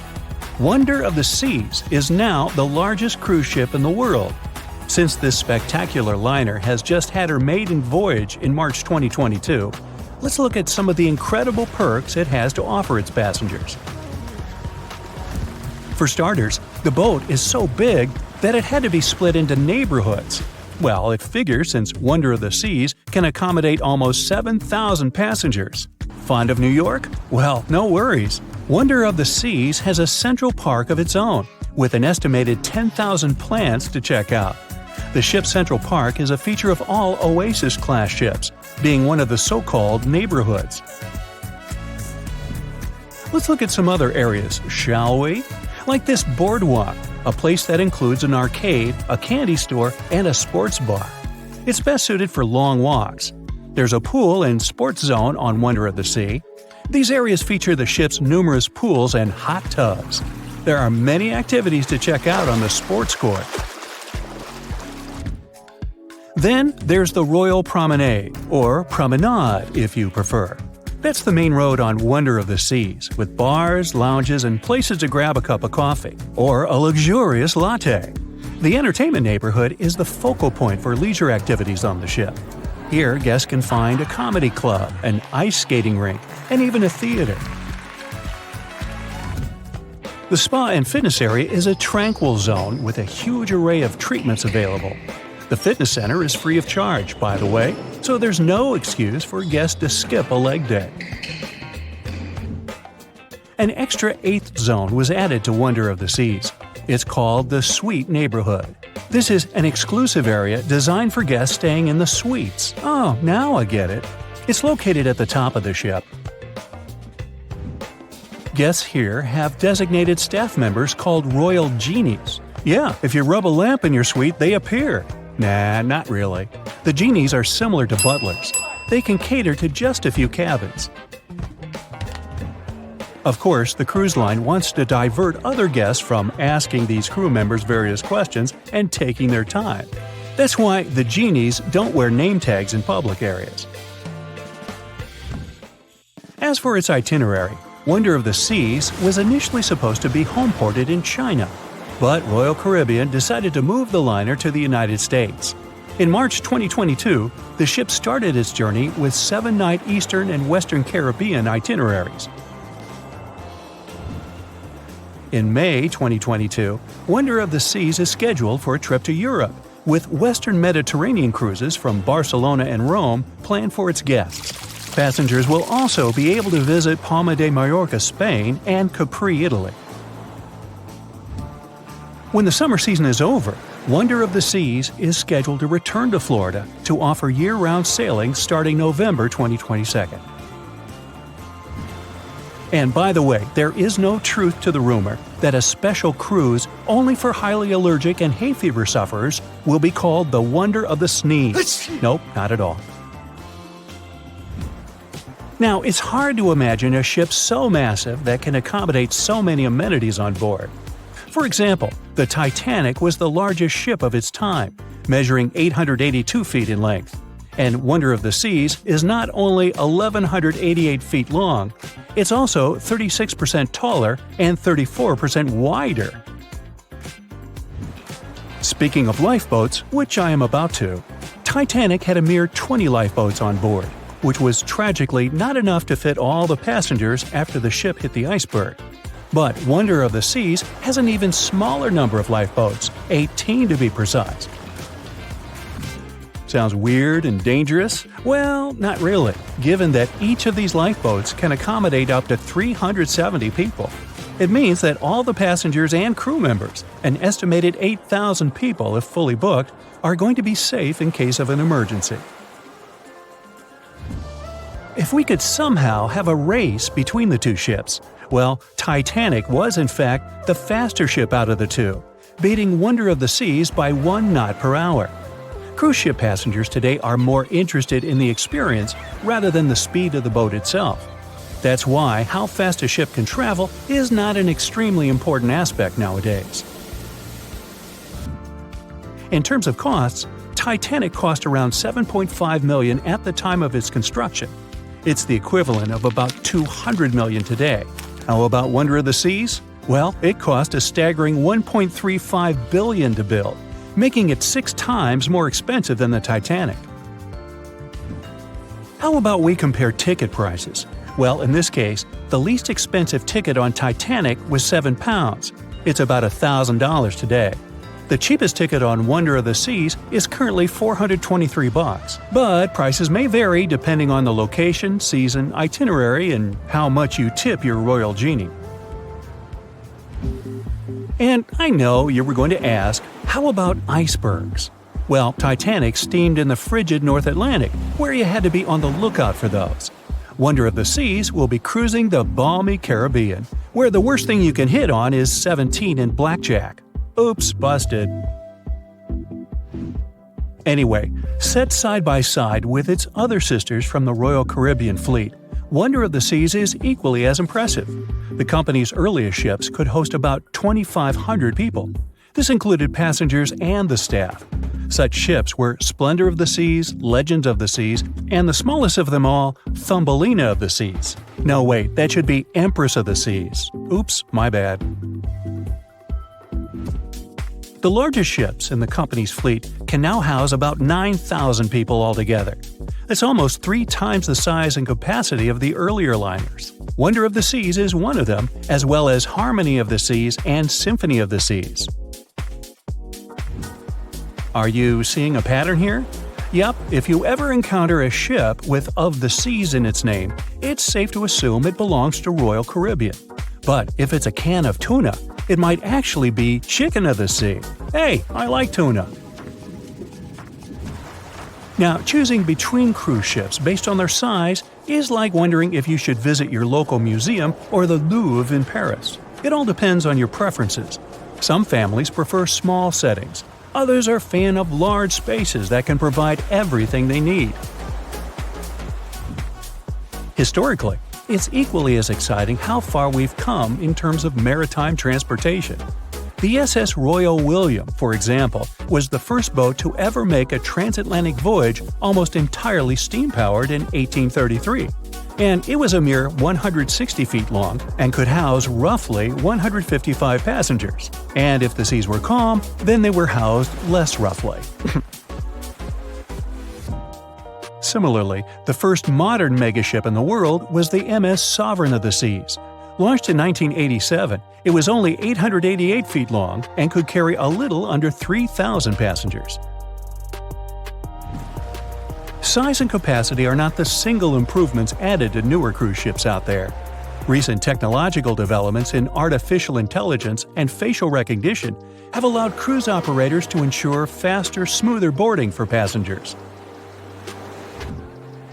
If, in the past, it took from 60 to 90 minutes for all passengers to board a ship, nowadays, cruise ship operators manage to get people comfortably settled in less than 15 minutes. Now, I'm sure you're already eager to book a ticket, but let's look into some of the more interesting activities you can try on board Wonder of the Seas. This way, you'll know what you're getting yourself into. All Royal Caribbean ships have loads of artworks available for their guests to enjoy. But Wonder of the Seas goes above and beyond, even featuring statues of astronauts in key locations around the ship.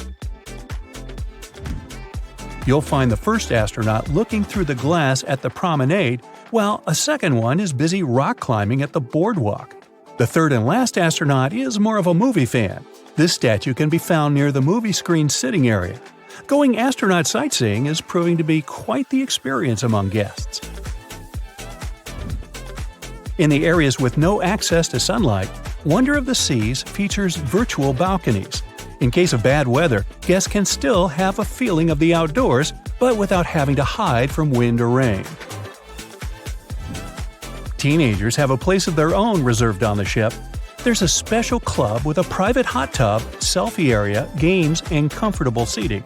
The inside part of this club features a vending machine, an interesting collection of literature, and tables for foosball. Well, sign me up. We know Titanic from so many stories, even a movie, but now we have its first full-sized digital scan.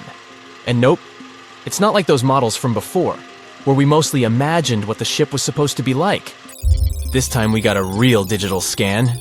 A team of experts really mapped the deep-sea floor around the Titanic together with the ship itself. We basically got a 3D view of the entire wreck, which is like going deep down beneath the ocean's surface and seeing Titanic as if all the water has been drained away. So, the story of the wreck started in 1985, 73 years after the Titanic went down. The explorer named Robert Ballard stumbled upon it somewhere between two submarines that also went down in that area. He was actually on a different task back then, so he didn't even have time to explore the ship properly. But as he was searching for the submarines, he realized how ocean currents affect sinking debris. He noticed the heaviest object sank quickly and left a trail of debris behind, the trail that followed the currents. Using this knowledge, Ballard made a hypothesis the Titanic had broken in two and left a debris trail as it sank. Before he found the wreck, everyone thought the ship just went down in one piece after hitting an iceberg. So everyone knew where the ship was so the adventure could start, or not. It was hard to explore it. The ship is enormous, and the dark depths of the ocean make it really difficult to capture its whole body in one go. So we mostly relied on glimpses of the decaying ship, and had to settle with teasing scattered parts of the whole picture and filling it up with speculations and stories. But in the summer of 2022, we finally got something different.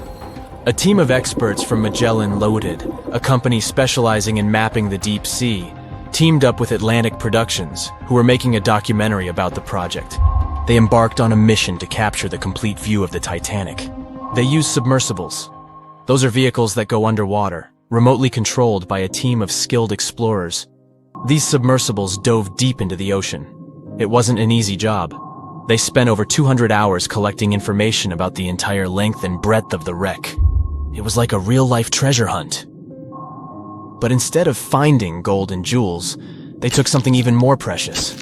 Over 700,000 images of the Titanic from every angle possible. Yup, they took photos of every tiny part of the ship, even the not-so-interesting bits most of us would usually skip. Even mapping the muddy parts was an important part, because it helped fill in the gaps between the more exciting things they discovered. And this was a way for all of us to finally get a detailed 3D reconstruction. Even though it's been more than 100 years, you can still recognize the bow of the Titanic, covered in rust that hangs down like stalactites. On top of the bow is the boat deck, where a big hole gives us a glimpse into the empty space where the grand staircase once stood, like a window into the ship's glamorous past. Its stern is now a wild mess of twisted metal. As the Titanic went down, this part collapsed and spiraled into the seabed. The bow and the stern ended up separated by about 2,600 feet. There's a vast field of debris surrounding this giant, stuck on the seafloor. This debris is like a scattered treasure trove, full of intricate metalwork from the ship, statues, and even unopened champagne bottles. There are also personal belongings that went down together with the ship, like dozens of shoes resting across the seafloor. It was a tough task to do, go down and take all those pictures. It may not sound that hard at first, considering it was the vehicle that really immersed itself into such deep parts of the ocean, not the people. But studying the ocean is hard.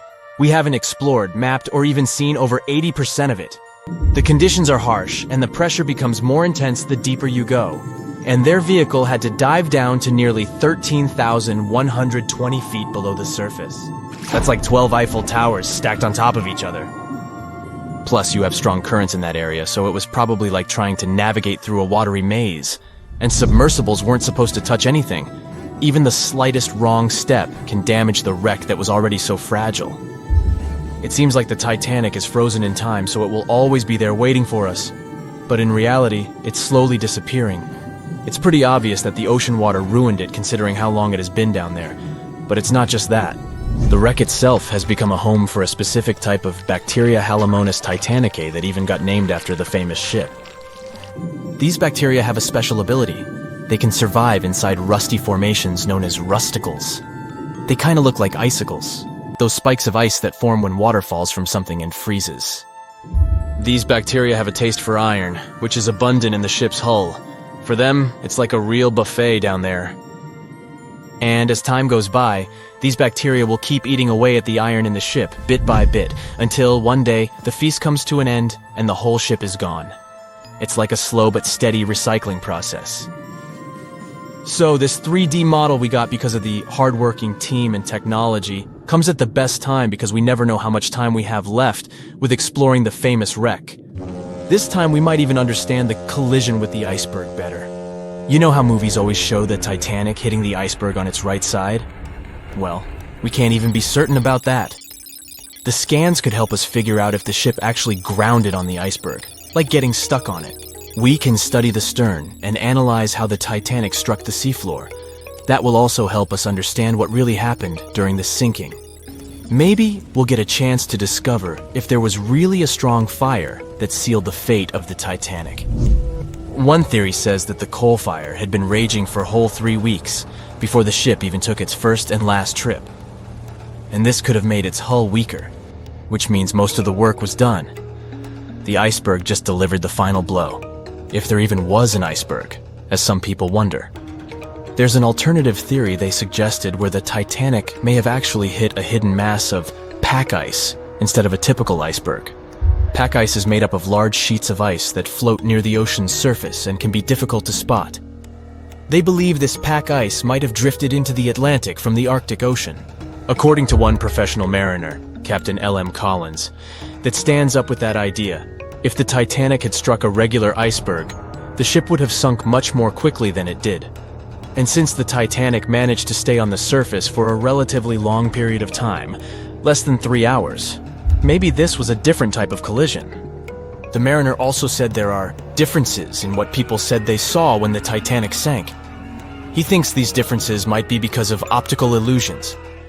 In this case, when people were looking at the ocean that night, the way the light was reflecting and the conditions at sea might have made things appear closer or distorted. So when they saw something in the water, it might not have been exactly what they thought it was. Whether it was an iceberg or something else. Binoculars might have helped the crew members to spot the potential danger, but unfortunately, they didn't have any. It appears they were locked inside a cabinet, and no one knew where the key was. That's it for today. So hey, if you pacified your curiosity, then give the video a like and share it with your friends. Or if you want more, just click on these videos and stay on the bright side.